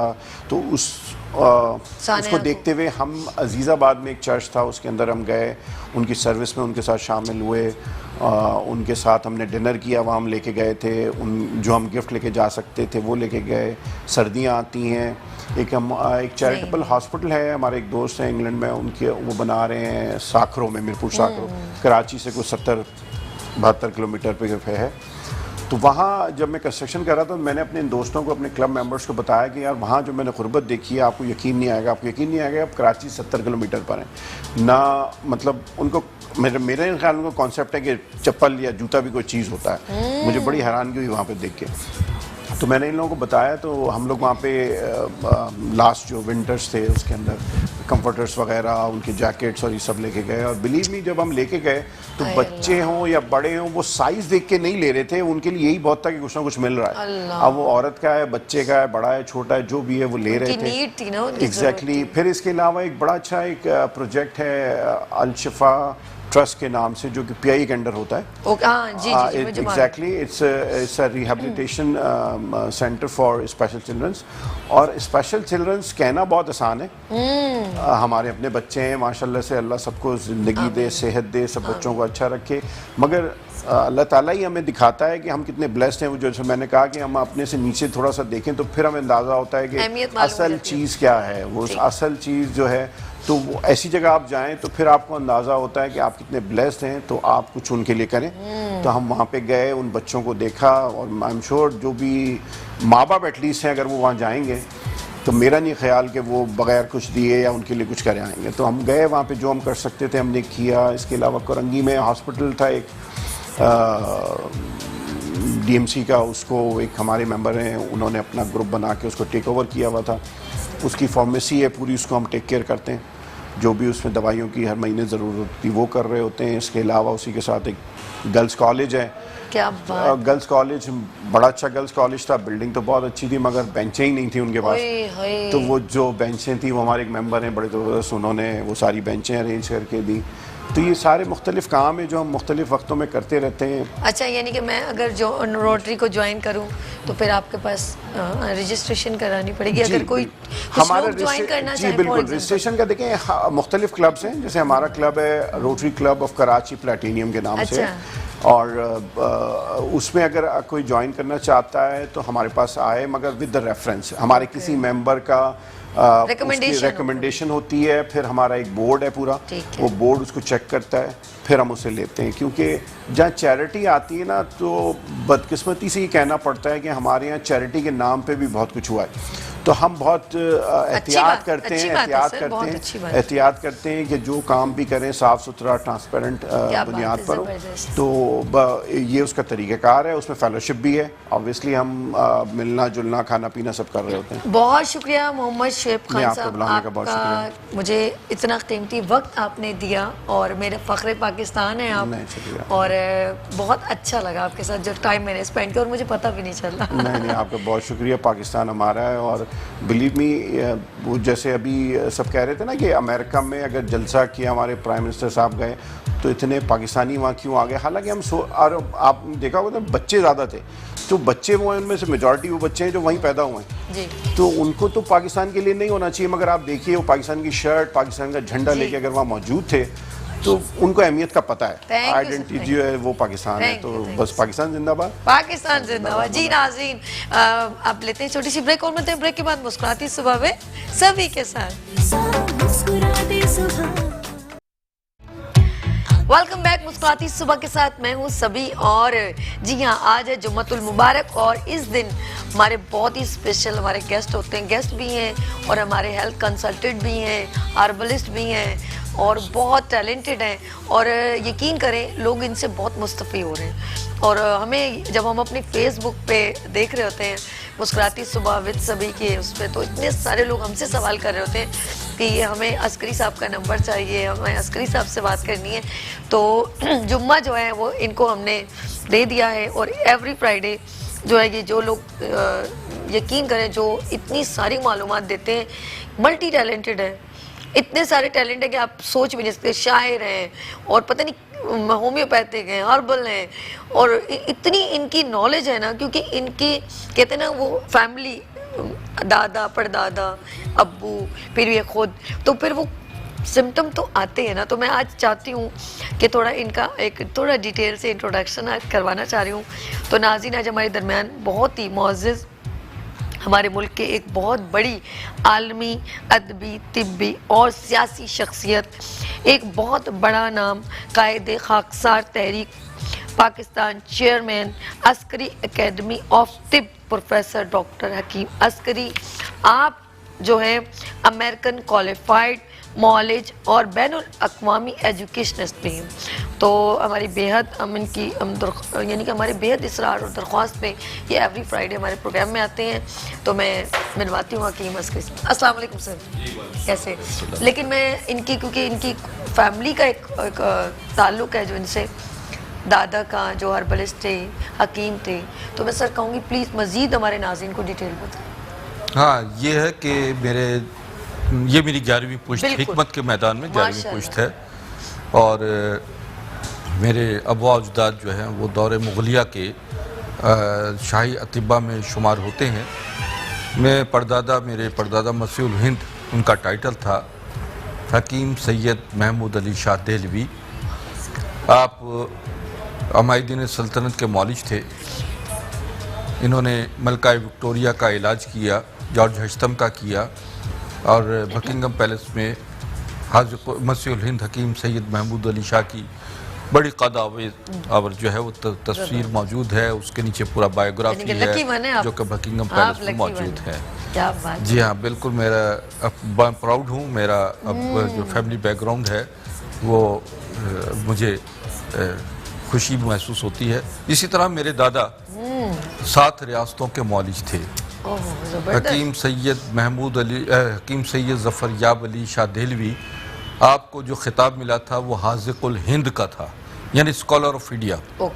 और आप 7 रियासतों के मौलिज थे, जिसमें हैदराबाद दक्कन, मलेरकोटला, लोहारू स्टेट, और इसी तरीके से मीरपुर जो है ये खैरपुर मिरस, और इसी तरह 7 रियासतें जो मैं रामपुर स्टेट है। और मैं ख़ुद भी जो हूँ एक रियासतों का कुछ शाही तबीब हूँ। मगर मेरे वालिद साहब जिनका टाइटल जो है वो तबीब मिल्लत हकीम सैयद ज़फ़र अस्करी, तो ये एक मेरा, और मैं जो है ख़ुद भी, मैं हकीम ज़फ़र अस्करी, मेरे वालिद जो थे वो शहनशाह ईरान के भी मौलिज ख़ास रहे।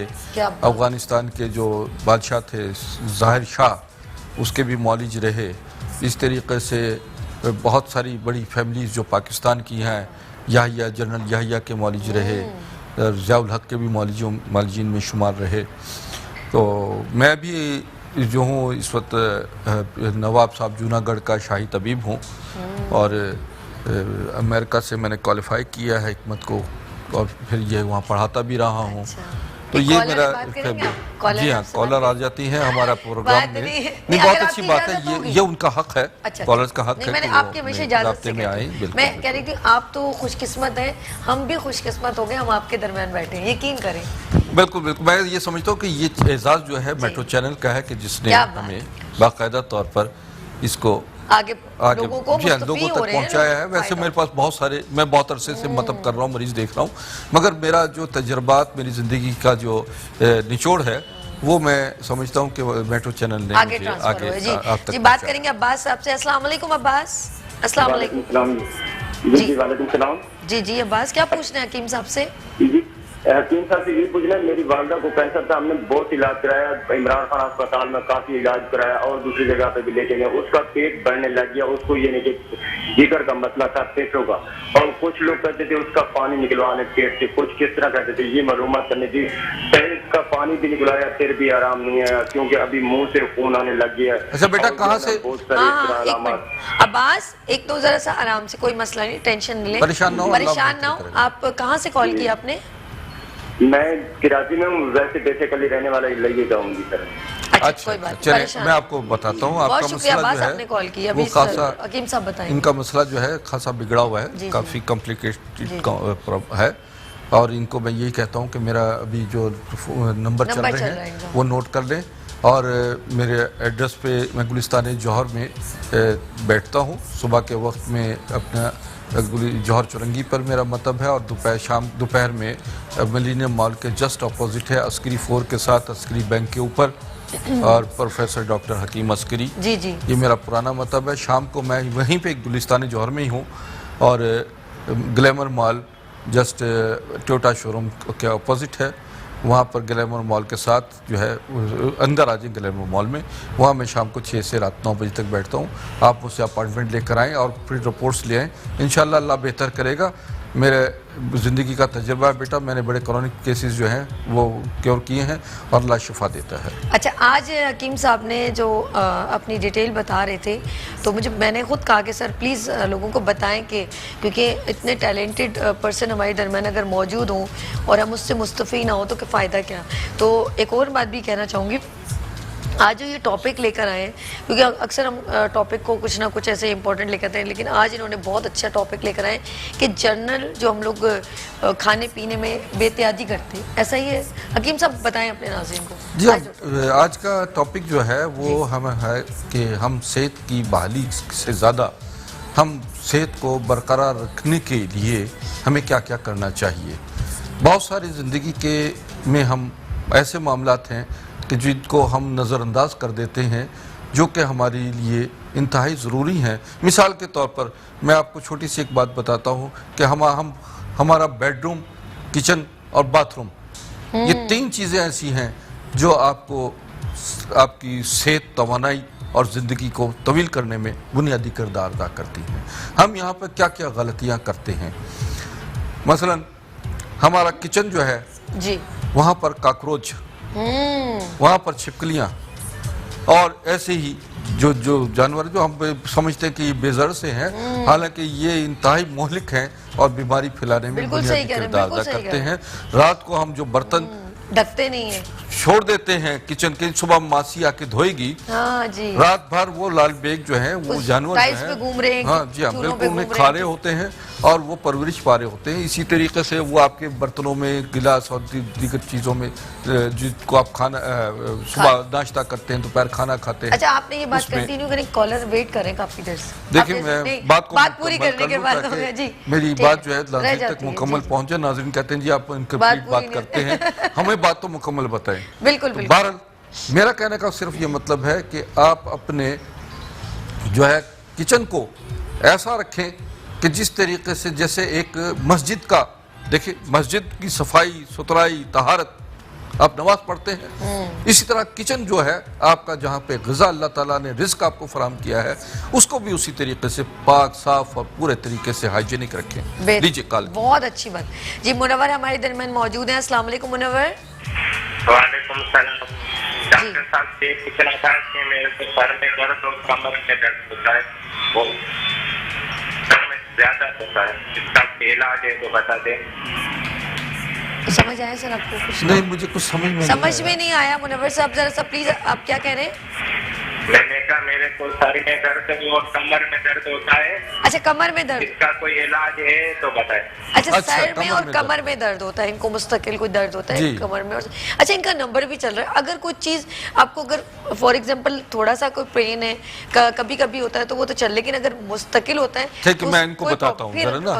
इनके लिए ये है कि बेटा आप एक तो अगर गाड़ी चलाते हैं या कोई ऐसी चीज है जो आप ड्राइविंग वगैरह, अक्सर ड्राइवर्स को कमर का दर्द होता है, मैं उन्हें समझाता हूँ कि अपना जो आप एसी चला रहे, ख़ास तौर पर ये मुख्तलिफ ये करीम और ओवर को, इन्हें कहता हूँ एसी चलाते वक्त बेटा अपनी टांगों और पैरों को एसी लगना चाहिए। ये एसी की हवा सीधी मुंह पे लग रही होती है और आपके पैर ठंडे हैं। अगर पैर जो है आपके गर्म है, हाँ जी, आपके पैर ठंडे हैं तो आपका दिमाग ठंडा है। अक्सर पैरालाइज लोग हो जाते हैं, टांगों में दर्द होती है या कमर का दर्द होता है। मैं आज भी अभी आते वक्त मैंने बताया, समझाया और मैं अक्सर उनको समझाता हूँ।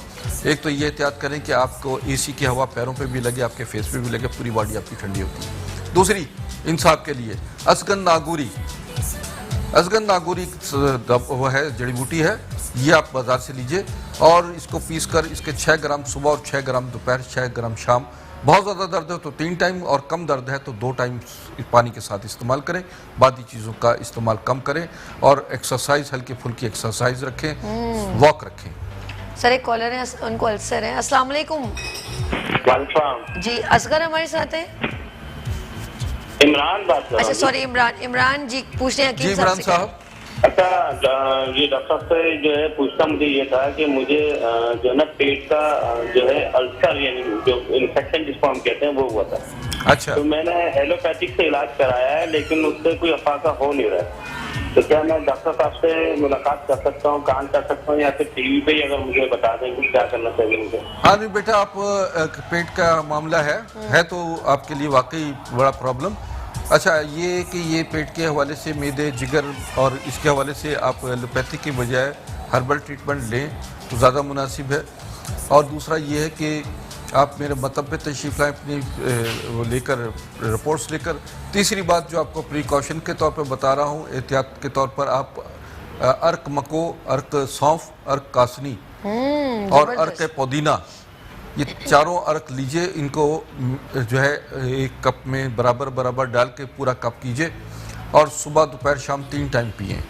इंशाल्लाह आपको बहुत बेहतरी फ़ायदा होगा और मेरे मतलब आकर आप चेकअप भी करवाएं। मक्को, अर्क मको, अर्क सौंफ, अर्क कासनी और अर्क पुदीना। कितनी कितनी क्वांटिटी हो ये इसकी? 1 कप में बराबर। 1 कप में थोड़ा थोड़ा आप मिक्स जी हाँ, करके बराबर और इसको पानी में मिला के भैया नहीं डायरेक्टली डायरेक्ट पीजिए, डायरेक्ट पानी उससे होता क्या है। होगा, इनके मैदे को इनको रिलीफ मिलेगा। हाँ, रिलीफ मिलेगा और इनके मैदे का जो इन्फेक्शन है उसमें कमी वाक़ होगी। और अगर ना आराम आए तो फिर आपको नहीं, इनको मैंने प्रिकॉशन बताया, ये आके चेकअप। अच्छा, कुमैल हमारे दरमियान मौजूद हैं जी। अस्सलाम वालेकुम, अब्बास टाउन से कुमैल जी। कुमैल, हेलो, अस्सलाम वालेकुम। वालेकुम अस्सलाम। ये हमारी वालदा का प्रॉब्लम है थोड़ा सा, बैक कमर का, 4 नसें दबी हैं जी, और रीढ़ की हड्डी जो वो एल शेप में आ गई है। अच्छा, इसके लिए कोई, कहाँ से बोल रहे हैं? मैं अब्बास टाउन से बोल रहा हूँ। अब्बास टाउन। अच्छा, क्या उम्र है वालदा की? ये 45 उम्र। 45 है। अच्छा बेटा, आप इनको मेरे मतलब में लेकर आए, बहुत शुक्रिया आपने क्योंकि इनका केस जो है खासा गंभीर है। एल शेप में आ गई। जी हाँ, और इनके जो है मोहरों का प्रॉब्लम है, मोहरों में कुछ देखूंगा मैं क्या वजह है अपना, ताकि वो इजीएस्ट आ सके ना। हाँ, मेरा मतलब का एड्रेस तो मैंने आपको बताया है जी। मैं गुलिस्तान जौहर पे आप आ जाएं शाम के वक्त में। Glamour mall just opposite Toyota showroom है, वहाँ पर आ जाएं और 6 से रात 9 बजे तक मैं बैठता हूँ। अपनी रिपोर्ट्स लेकर ज़रूर आइएगा। बेहतरीन। अच्छा, हम बात कर रहे थे आज, ये जी आ गई ग्रीन अस्करी। ये सर ये क्या लेकर आए, छोटी छोटी डिब्बियों में क्या लेकर आ गए? ये जो है असल में आज एक नई चीज़ तारुफ करवा रहा हूँ मैं, अस्करी वाटर के नाम से है ये। तो अस्करी वाटर जो है ये आपका, ये समझिए कि ये 100 इमराज का है दवा, जबरदस्त। और इसको जो है ये आप ये खाने के लिए, लगाने के लिए और सूंघने की दवा है। अच्छा, ये तीनों काम करती है।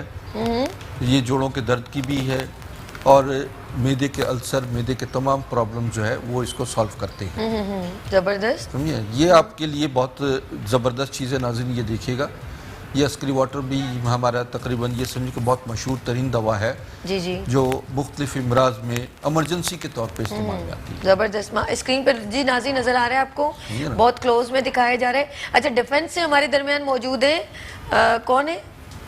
उमैर। अस्सलाम वालेकुम उमैर। वालेकुम सलाम जी, क्या पूछते हैं उमैर आपने? मैं मोटापे से थोड़ा सा परेशान हूँ, वजन कभी कम हो जाता है, कभी मतलब पेट बढ़ा हुआ है, इस वजह से। उम्र क्या आपकी? आपकी उम्र क्या है? उम्र क्या बेटा? 43। और वेट कितना है? 40। नहीं, अच्छा, वेट कितना है? वेट है मेरा 105। ओहो, बहुत 105 है। जी, जी, तो जी। कहाँ से बोल रहे हैं आप? डिफेंस से। अच्छा, इन्हें भी मशवरा दूंगा। इनका लगता है मेटाबॉलिक सिस्टम जो है फास्ट है, एडवांस है। और ये एक तो चीज़ें, मैं कुछ चीज़ें बताता हूँ, वो तो इस्तेमाल करें ताकि इनका मेटाबॉलिक सिस्टम जो है वो कुछ बेहतर हो जाएगा। इसके अलावा भी मेरे पास आएँ ताकि इनका वेट जो है मैं 105 सर, हाँ रैपिडली इनका वेट रिड्यूस करूँ। बहुत है वेट। इसके अलावा वज़न ज़्यादा होने से टांगों का दर्द, ब्लड प्रेशर और खुदा न खास्ता बहुत सारी बीमारियां, मोटापा जो है जन्म लेता है। तो जोड़ों का दर्द है, और उसके अलावा sugar, blood pressure, heart problem, ये मोटापा जो है ये आपके लिए, आपकी उम्र भी जो है वो उससे ज़्यादा लगती है और उम्र कम हो जाती है मोटे अफराद की। तो इसमें आप बेटा ये कीजिए, एक तो लीजिए पुदीना, जंगली पुदीना, अजवाइन, ज़ीरा, कलौंजी, जबरदस्त, सौंठ, समझिए ना। ये इसको ये बराबर हम वज़न ले लीजिए, यानी 50-50 ग्राम ले लें या 100-100 ग्राम ले लें या 20-20 ग्राम ले लें।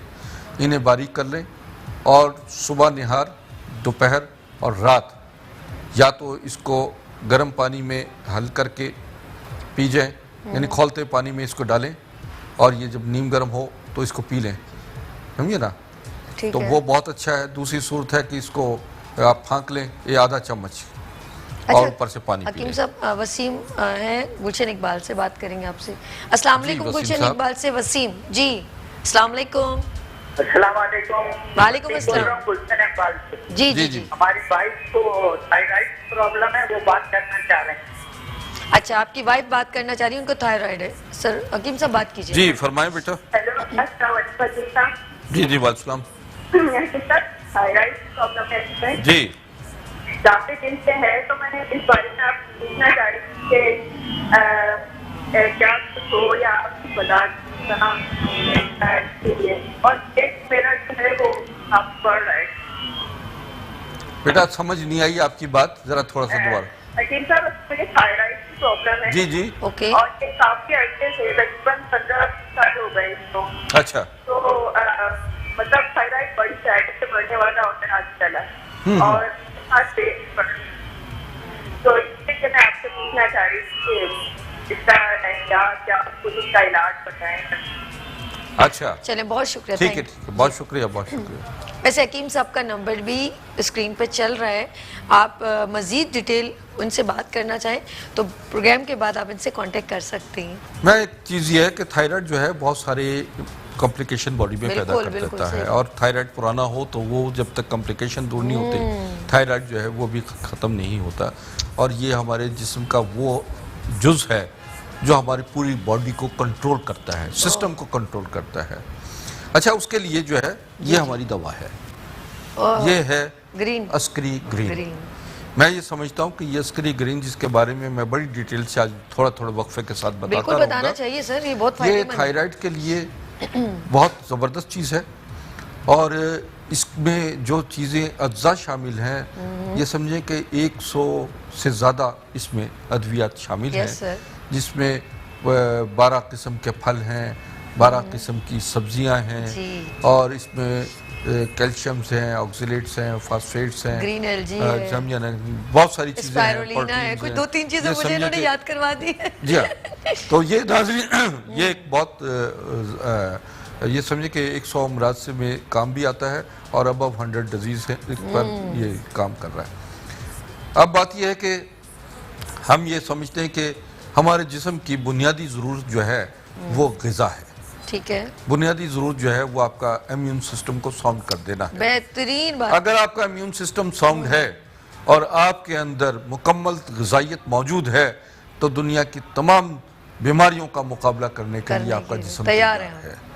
तो ये मैं आपको बताता हूँ कि ये कैंसर के लिए, hepatitis, sugar, blood pressure, heart problem, जोड़ों का दर्द, स्पाइनल कॉर्ड, सर्वाइकल यानी रीढ़ की और गर्दन के मोहरों का प्रॉब्लम, और इसके अलावा ब्रेन ट्यूमर, इंसोमिनिया वगैरह जो है वो तमाम जो है वो उनके लिए, और ये समझे कि सर के बाल से लेकर 101 पैर के नाखून तक, बीमारी की जड़, यानी कि 101 बीमारी, बिल्कुल सर के बाल से लेकर पैर के नाखून तक जो है ये अस्करी कैप्सूल्स हैं, हमारे अस्करी ग्रीन के नाम से हैं।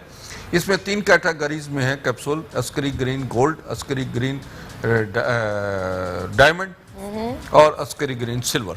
अरे भैया 3 चीजें आ गई। अच्छा, हमारे दरमियानी कॉलर है कयूमा बात। अस्सलाम वालेकुम अहमर। जी अहमर, क्या पूछना है आपने? मैंने पूछना ये कि मेरे शुरू में टांगों में दर्द है। क्या है? टांगों में दर्द है। टांगों में दर्द है, ठीक है जी जी। अच्छा बेटा, आप मेडिकल रिपोर्ट है जी जी मेडिकल रिपोर्ट में आए न्यूरो का मसला है, लेफ्ट साइड दिमाग का जो है वो छूट गया, छूट गया, तो उसकी वजह से पूरा जिस्म अनबैलेंस है।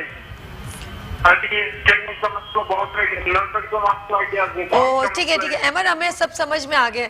इनका लेफ्ट साइड पे जो है ना ब्रेन का जो है ना बिल्कुल पैरालाइज हो गया। अच्छा, इन सवाल पहले ले लिया करें ताकि इजीएस्ट हो जाए, ठीक है?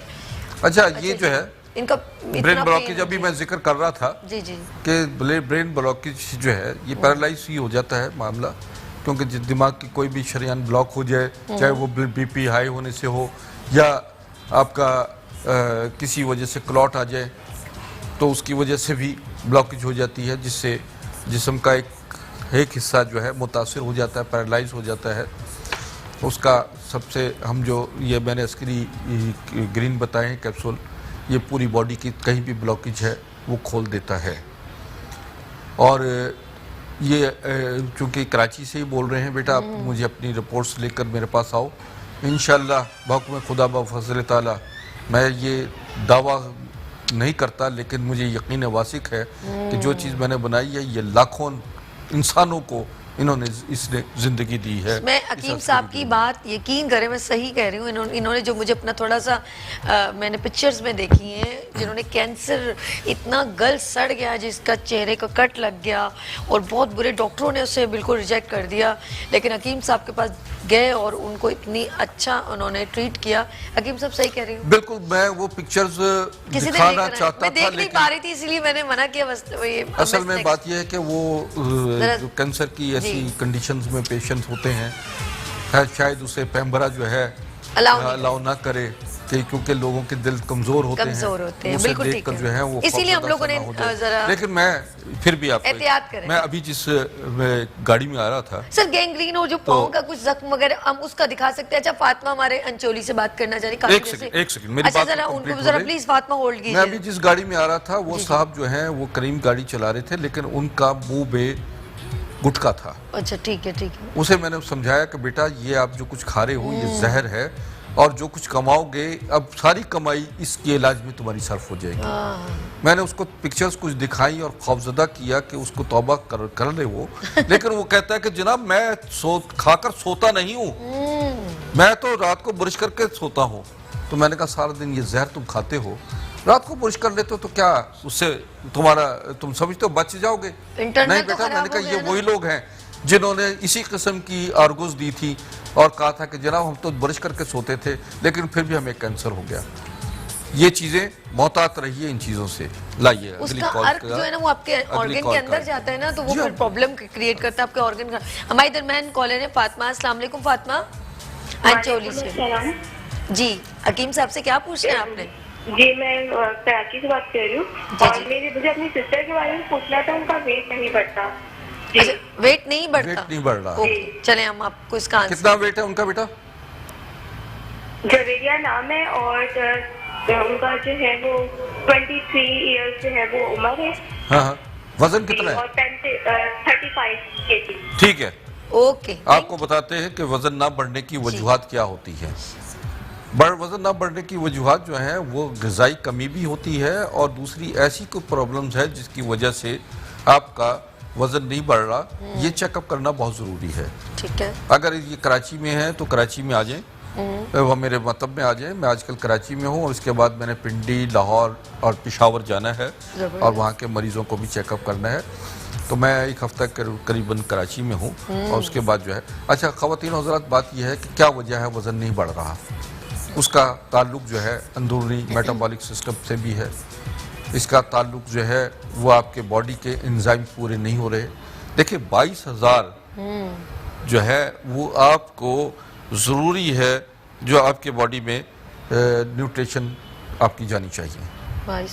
ज़बरदस्त। ये वर्ल्ड हेल्थ ऑर्गेनाइजेशन का बाकायदा एक उसकी तहकीक है कि हर आदमी को 22,000 फाइटो न्यूट्रिशन जो है, न्यूट्रिएंट्स जो है उसकी बॉडी में जाने चाहिए। तो वो मुकम्मल तरीके से एक इंसान मुकम्मल तरीके से उसके अंदर फिटनेस आती है।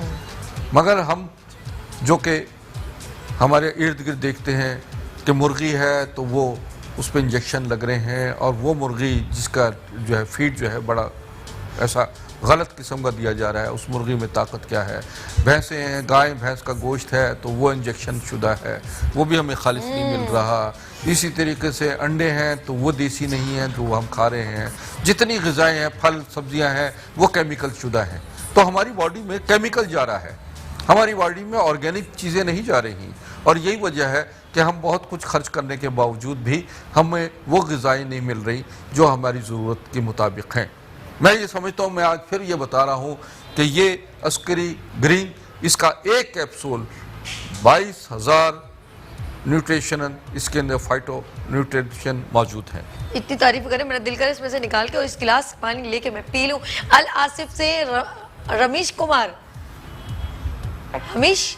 हरीश कुमार, अस्सलाम वालेकुम। हेलो जी हेलो जी हरीश कुमार, कैसे हैं आप? ठीक हैं? ठीक हूँ, मगर मैं हकीम साहब से बात कीजिए। जी बेटा बताएं। हकीम साहब, मेरा ये तो लेकिन यहाँ का एक्सीडेंट हो गया तो वो ना हड्डियाँ दोनों टूट गई होगा आपसे भी चक्कर में। आपको समझ आया क्या कह रहे हैं? मैंने ऑपरेशन भी कराया है, फिर भी अभी इनसे सवाल ले लीजिए प्लीज, इनसे सवाल ले लीजिए, इनकी लफ्ज समझ में नहीं आ रही। आवाज बेटा साफ नहीं आ रही है आपकी। इनका एक्सीडेंट हो गया था और इनकी हड्डियां टूट गई हैं, ये कह रहे हैं। हरीश, मैं तो आपको सही मशवरा ये दूंगी, आप इनके नंबर पे प्लीज राब्ता कीजिए। हाँ बेटा, चेकअप के लिए आप आ जाएं, बहुत सीवियर कंडीशन होती है ना। अच्छा पहले प्लीज मुझे पहले बता दिया करें कि क्या है, ताकि मुझे अगर समझ में ना आए तो मैं कीम सब बाद में मत बताइएगा। समझानी को कुछ लोगों की आवाज सही नहीं आती जी। अच्छा इनकी जो है ये जब देखिए, ये तो एक कंडीशन, हरीश साहब आप आल आसिफ रहते हैं और ये गुलिस्तान जौहर में अवेलेबल है। इनका नंबर चल रहा है, ईजीएस्ट है, 12 बजे के बाद आप इनसे रब्ता कीजिएगा। आप बात करे थे जर्नल ये अस्करी ग्रीन, आप मुझे इसके छोटा ये इसके बारे में बताइए। पानी जो आप सॉरी नहीं, मैं अस्करी ग्रीन का बता रहा था कि 22,000 यानी न्यूट्रिएंट जो है न्यूट्रिशन बॉडी में जरूरत होती है, जिसके बाद जो है वो आदमी इसका होता है कि वो मुकम्मल सेहतयाब होता है। डेली उसको मिलने चाहिए 22,000। ये अगर कैप्सूल आप देखिए, आपकी ग़िज़ाई कमी की वजह से बहुत सारी बीमारियां आपको पैदा होती हैं।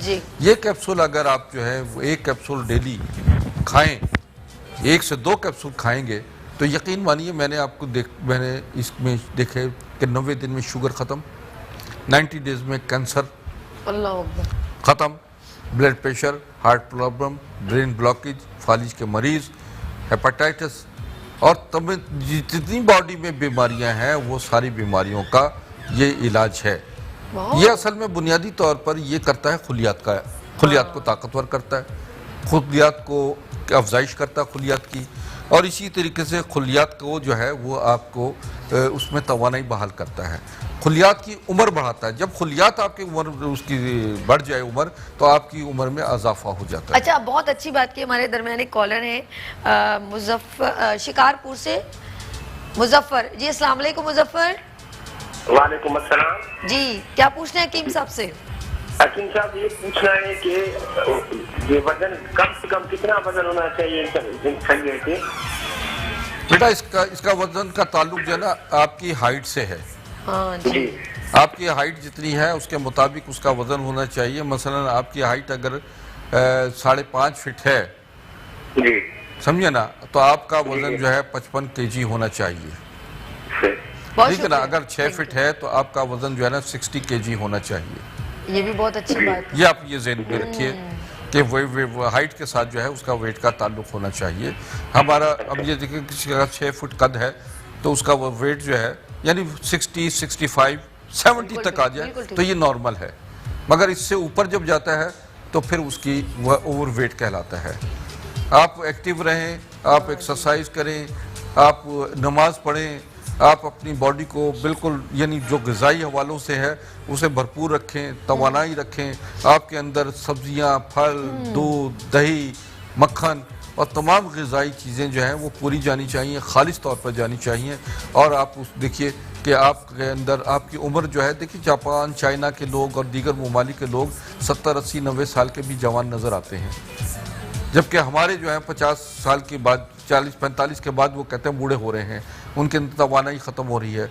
तो उसके लिए बेटा ये है कि आप अपनी ग़िज़ाओं को बेहतर करें, वॉक रखें और अपने ज़िंदगी के अमूर में तेज़ मिर्च मसाले, अचार, चटनी, जंक फूड और इन चीज़ों से जो है परहेज़ करें। मैं ये बता रहा था कि ये अस्करी ग्रीन की बारे में बहुत अच्छी बात ये की कि सेल जो हैं हमारे जो ज़रूरी नहीं बीमारी का इंतज़ार करें, और ये 2 कैप्सूल अगर आप खाएंगे तो वो तमाम न्यूट्रिशन वैल्यू जो आप डिफरेंट चीज़ों से नहीं पूरी कर पाते हैं, दही, दूध, ये वो समटाइम, तो ये 101 इसमें जो इन्होंने हर यूज़ की है इस ग्रीन अस्करी में, तो वो जब हम इनटेक करेंगे तो हमारे जो जैसे सेल बनते हैं ना तो वो ब्रेकअप नहीं होते बल्कि वो बूस्टअप होंगे। सर एग्जैक्टली ऐसे ही है ना। माइटोकॉन्ड्रिया जी, ये हमारे जिस्म में वो स्टेशन है या वो पावर प्लांट है जो हमारे बॉडी से सेल को पैदा करता है। और ये अगर माइटोकॉन्ड्रिया में जाकर बाकायदा ये सेल का ये कैप्सूल काम करते हैं, वहाँ से जो खुलियात पैदा होते हैं, सेल्स पैदा होते हैं। देखिए हमारे सेल्स टिश्यू बनाते हैं, टिश्यू से सिस्टम बनता है, सिस्टम से ऑर्गन्स बनते हैं, ऑर्गन्स के साथ जो है वो इंसान की कंप्लीट होता है।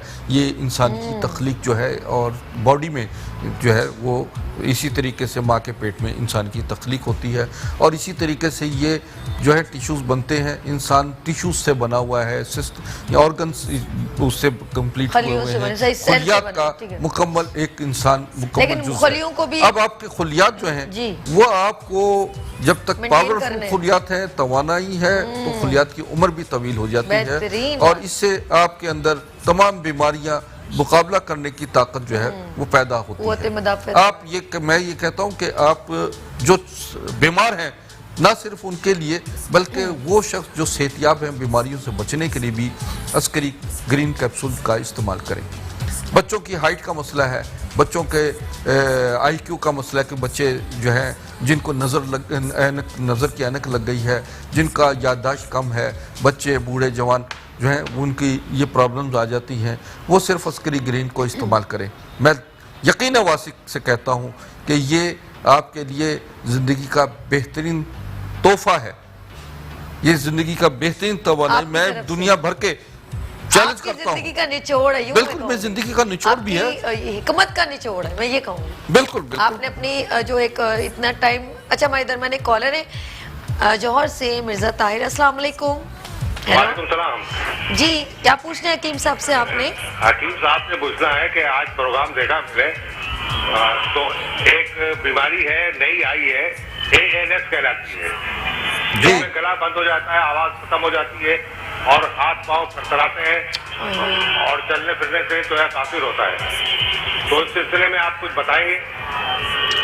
देखिए मैं अभी ये जो है ना बीमारी भी इसी जिस चीज का मैं जिक्र कर रहा हूँ, आप लाइन पे अपना सुनिए जो मैं बता रहा हूँ बेटा। ये बीमारी का भी यही इलाज जो मैं बता रहा हूँ, असल में सेल्स की कमजोरी, हाँ जी, वीकनेस हो जाती है, सेल्स अपनी ब्लॉकेज हो जाती है, जिसकी वजह से सेल्स जो है वो माइटोकॉन्ड्रिया जो मैंने बताया, जहाँ से आपका सिस्टम जो है यानी सेल्स जो हैं जो प्रोजेक्शन कर रहे हैं, प्रोड्यूस कर रहे हैं बॉडी में, वो अगर सही तरीके से प्रोड्यूस नहीं करेंगे और बीमार और कमज़ोर सेल प्रोड्यूस बॉडी में हो रहे होंगे तो वो यही कैफियत पैदा होती है कि आवाज़ कम होना शुरू, बोलना साउंड उसका कम हो जाता है, लिसनिंग कम हो जाती है, IQ कम हो जाता है, पूरे बॉडी जो है। देखिए जिस वक्त गाड़ी की बैटरी डाउन हो जाती है तो क्या होता है गाड़ी में, झटके मारने शुरू करते हैं। एग्जैक्टली, लाइटें डिम हो जाती हैं। ये बॉडी जो है ना इंसान के अंदर जो है वो अल्लाह ताला ने बहुत बड़ा इलेक्ट्रॉनिक प्लांट लगाया है जो पूरी बॉडी को एनर्जी चैनल्स के लिए जो है एनर्जेटाइज करता है और आपको बाकायदा आपका ब्रेन, आपकी आईज, आपका बॉडी टेम्परेचर, आपका इंटेक, आपकी सारी चीज़ों को ये जो है वो कर रहा होता है। ये इंसान जो है मामूली तख्लीक नहीं है कायनात फितर की, एक बहुत बड़ी और मुकम्मल तख्लीक है जिसे हम ये समझते हैं कि कायम और दायम रखना ये इंसान का फर्ज है। और अल्लाह ताला ने कहा है कि लोगों मेरे इंसानों के से मोहब्बत करो, इनकी तवील उम्री के राज मालूम करो और इनको सेहतियाब रखो, और इससे बड़ी खिदमत, इससे बड़ी अल्लाह ताला इंसानों से मोहब्बत करने वालों से मोहब्बत करता है। हमारे इधर मैंने कॉलर है अफजल। अस्सलाम वालेकुम अफजल। वालेकुम सलाम जी, हकीम साहब से क्या पूछना है आपने? मैंने ये पूछना है कि मेरे को तीसरा साल चल रहा है, मेरे को अचानक जो ब्लड प्रेशर हाई हुआ था थोड़ा, मुझे पता नहीं चला, तो मेरी ये जो सीधी साइड की है ना, तो मोरों से रगें ब्लॉक हो गई थी, तो मैंने वो एमआरआई करा के तो बोला भाई ऑपरेशन होएगा, तो फिर ऑपरेशन करवा लिया है, तो भी तीसरा साल है, मेरा यूरिन बंद नहीं हो रहा, तो ना ही पाँव में हरकत कर रही है, पाँव की उंगलियां। अच्छा, ये आपने कॉल किया, बहुत शुक्रिया। भी हकीम साहब जवाब देंगे। जी हकीम साहब, असल में बात यह है कि स्पाइनल कॉर्ड का जो ऑपरेशन है वो डॉक्टर्स खुद कहते हैं कि हम इसमें 50-50 चांसेस हैं। ठीक है, क्योंकि बड़ी माइलो उसमें वेन्स होती हैं, बड़ी बारीक होती हैं, जो कि आपकी ये समझो कि खुर्दबीन से समझिए ना वो नज़र आती हैं, बड़ी बारीक होती हैं, जो पूरे बॉडी को आपको कंट्रोल करती हैं, पूरी बॉडी की सर्कुलेशन को बहाल करती हैं, और अगर उसमें से एक वेन भी ब्लॉक हो जाए या कट जाए तो बॉडी का कोई ना कोई हिस्सा जो वो पैरालाइज हो जाता है, मुतासिर होता है, और ये आपका यूरिन लगता है कि इसी ब्लॉक ना नहीं हो रहा, रुक नहीं रहा, उसकी वजह भी यही है। तो बेटा आप मेरे पास अपनी रिपोर्ट्स लेकर आएँ, हो सकता है कि हम आपकी ये टिश्यूज़ जो कट गए हैं इसको जोड़ने में कामयाब हो जाएं, या अगर ये दब गई है वेन तो उसको हम वहाँ से बहाल कर लेंगे। ये आपके लिए इंशाल्लाह आप मैं मतलब में आ जाएं। अच्छा, एक लेडी है कॉल करेंगे मोमल औलाद के लिए। अस्सलाम वालेकुम मोमल। वालेकुम अस्सलाम। कैसी हैं आप? अल्लाह का शुक्र है। हकीम साहब से क्या पूछना है आपने? बाजी मुझे ये पूछना था कि मेरी शादी को 4 साल हो चुके हैं, और शादी के शुरू में जो है वो एक्टोपिक प्रेगनेंसी यानी ट्यूब में प्रेगनेंसी हुई थी, फिर वो नहीं हो सकी, उसके बाद से औलाद की कोई सिलसिला नहीं बन रहा। मैं आया पूछना चाह रही थी कि क्या मसला है। अच्छा, तो आपने वो तो खुद ही बता दिया। आपका बेटा कहाँ, कराची से बोल रही है? जी, मैं कराची से बात कर रही हूँ। अच्छा, तो बेटा उसके लिए ये है कि आप अपनी रिपोर्ट्स ले आए, समझिए ना। आपकी एज क्या है? मेरी एज 31 है। 31 है। इंशाल्लाह अल्लाह बेहतर करेगा। और मेरे अक्सर केसेस जो हैं उसमें मैंने पहले भी बताया था कि मेरे केसेस में ट्विंस हुए हैं और 80% केस कामयाब हो रहे हैं, और बहुत सारे लोग इस पे मुबारकबाद भी हमें देते हैं, और आए दिन हमें मिठाई के डब्बे लेकर आते हैं और मैं कहता हूँ भाई मुझे शुगर न करो, मिठाई की दुआएं चाहिए आप लोगों की। क्या बात है। तो आप इंशाल्लाह बेटा आप आओ, और आपके लिए इंशाल्लाह 2020 जो है वो खुशखबरी का साल। आमीन।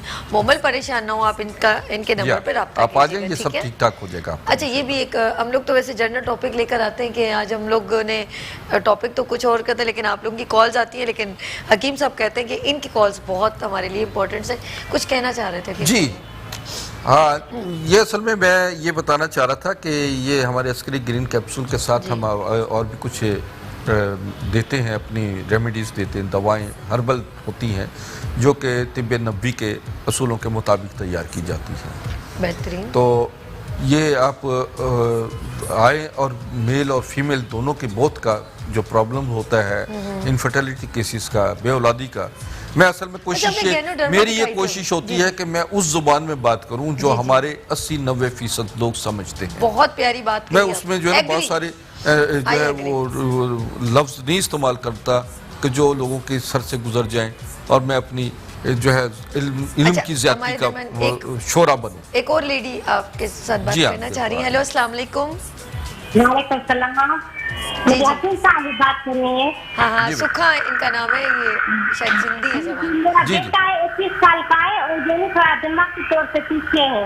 अच्छा, आप इनसे सवाल पूछ ले तो ज्यादा अच्छा है। खुद कर लेता है, फिर पढ़ता नहीं है। अच्छा, बहुत पीछे है। अच्छा, ओके, माता पिता भी चाहिए, साथ काम करते हैं, नमाज के पास जाते हैं, फिर चले मैं समझ में आ गया। मैं इनका सवाल बताऊं। इनका 21 साल का बेटा है, हाँ। जो दिमागी तौर पे शायद पैरालाइज या एबनॉर्मल है, तो उसके लिए आप इनका नंबर भी सुखा, इनका नंबर जो है कीम साहब का नंबर स्क्रीन पे चल रहा है, आप इनसे फ़ोन पे 12 बजे के बाद कॉल कीजिएगा, ठीक है? 12 बजे के बाद नहीं, असल में 12 बजे के बाद जुमा होता है, और जुमे के 4 बजे के बाद जो है 4-5 बजे के बाद जो है राब्ता में कर ले, और पूरी तफसीलात बताएं। मेरे पास व्हाट्सएप भी है, अपने व्हाट्सएप पे जो दुनिया भर से मेरे पास लोग राब्ता करते हैं, अपनी रिपोर्ट्स भेजते हैं। मेरे पास इस वक्त तकरीबन 60 कंट्रीज से लोग जो है राब्ते में हैं। ये मेट्रो चैनल का एजाज़ है, समझिए ना। लोग जो है व्हाट्सएप कर रहे होते हैं और फेसबुक पे आते हैं, कर रहे होते हैं, एक दूसरे को बता रहे होते हैं कि ये चीज़ें लोगों तक पहुँचे। देखो बेटा, मैं ज़िंदगी उम्र तवील लेकर नहीं आया, जितनी मेरी ज़िंदगी है, मेरी कोशिश है कि जितने लोग फैज़याब हो सकें, मुस्तफ़ीद हो जाएं, वो मेरे लिए सदका जारिया है।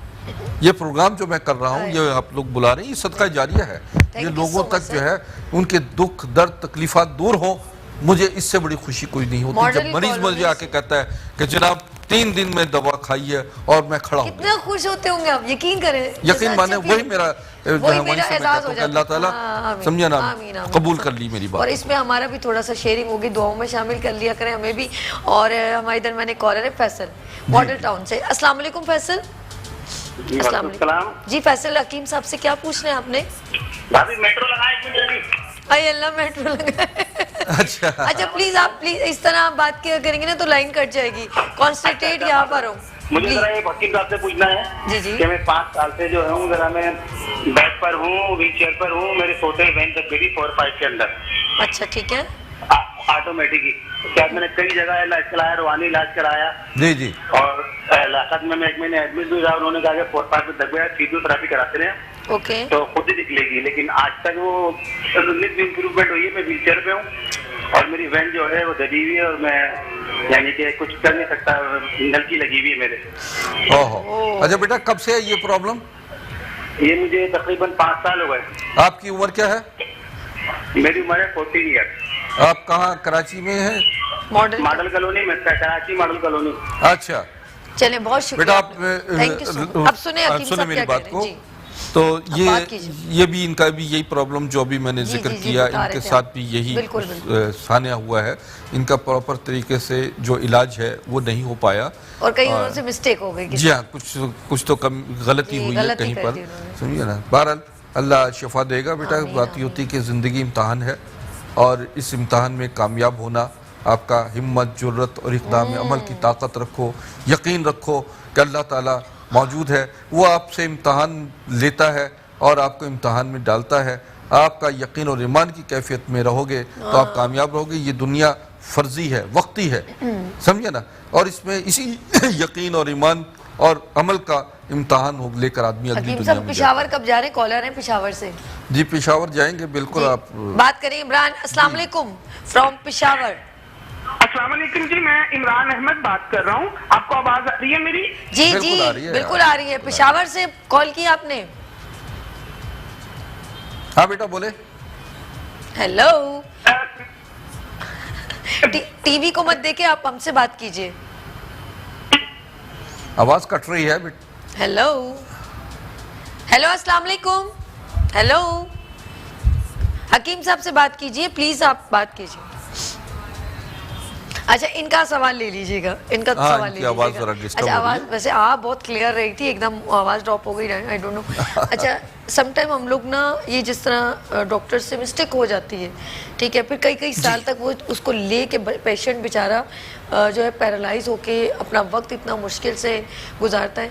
तो क्या हम लोग इसका कोई फॉरेन सब्स्टिट्यूट हो सकता है कुछ ऐसा कि जब किसी अच्छे कंसल्टेंट के पास, क्योंकि जब आप आते हैं ना मुझे बहुत अच्छा लगता है, क्योंकि मुझे लगता है कि मैं सही काम कर रही हूँ और सही मशवरे आगे जा रहे हैं और सही तरीके से लोग ट्रीट हो रहे हैं।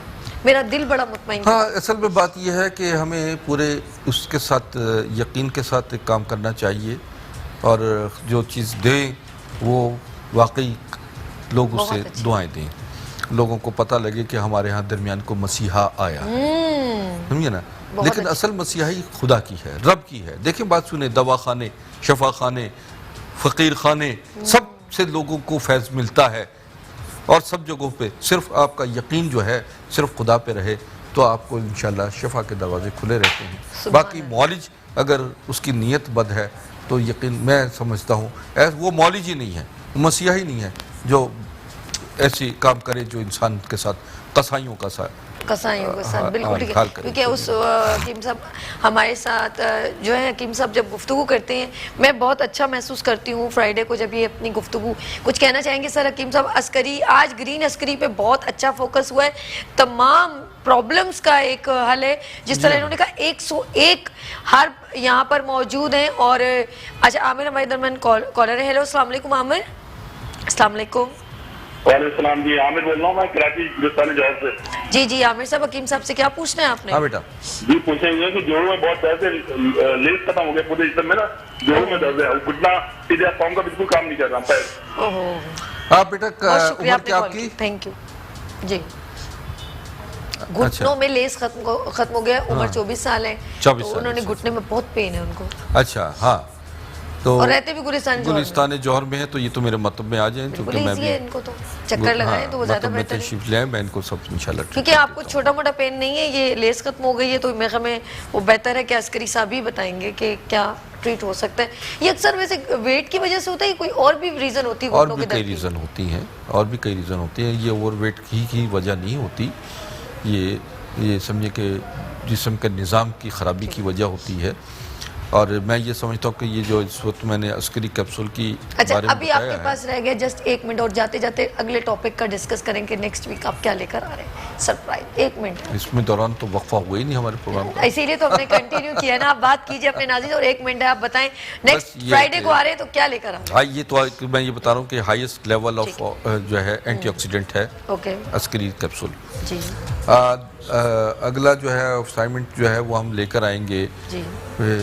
मैं सिर्फ खवातीन के इमराज पर बात करूंगा। बहुत अच्छी। और फर्टिलिटी पे बात करें, मैं आपसे खवातीन के इमराज पे infertility, skin losing, black dots, liver function, समझना, नस्वानी हुस्न, इसके अलावा हेयर हैं, ये सारी इसमें ही आती हैं। जब इनफर्टिलिटी होती है सब कुछ आता है। इनफर्टिलिटी है, जो आपकी फिल्म की ब्लॉकेज वगैरह है उसकी वजूहत क्या होती हैं और किस तरीके से खवातीन जो हैं वो अपने आप को बीमार खुद कर लेती है। हाँ जी, समझे ना, उन्हें नहीं पता होता। और सेल्फ मेडिकेशन जो है वो भी इंसान को बीमारी की तकलीफ। हकीम साहब बहुत शुक्रिया। इंशाल्लाह नेक्स्ट फ्राइडे के साथ आपके साथ एक्सक्लूसिव फिर शो करेंगे और लोगों को अवेयरनेस देंगे। थैंक यू सो मच जी। नाजरीन, आज फ्राइडे है, नेक्स्ट फ्राइडे हकीम साहब मेरे साथ फिर होंगे और हेल्थ का एक हम खवातीन के स्पेशल अमराज पे गुफ्तगू होगी। अपना बहुत ख्याल रखिएगा, मुझे दुआओं में याद रखिएगा। नेक्स्ट मंडे, कमिंग मंडे फिर मैं आपके साथ होंगी। अल्लाह हाफिज़।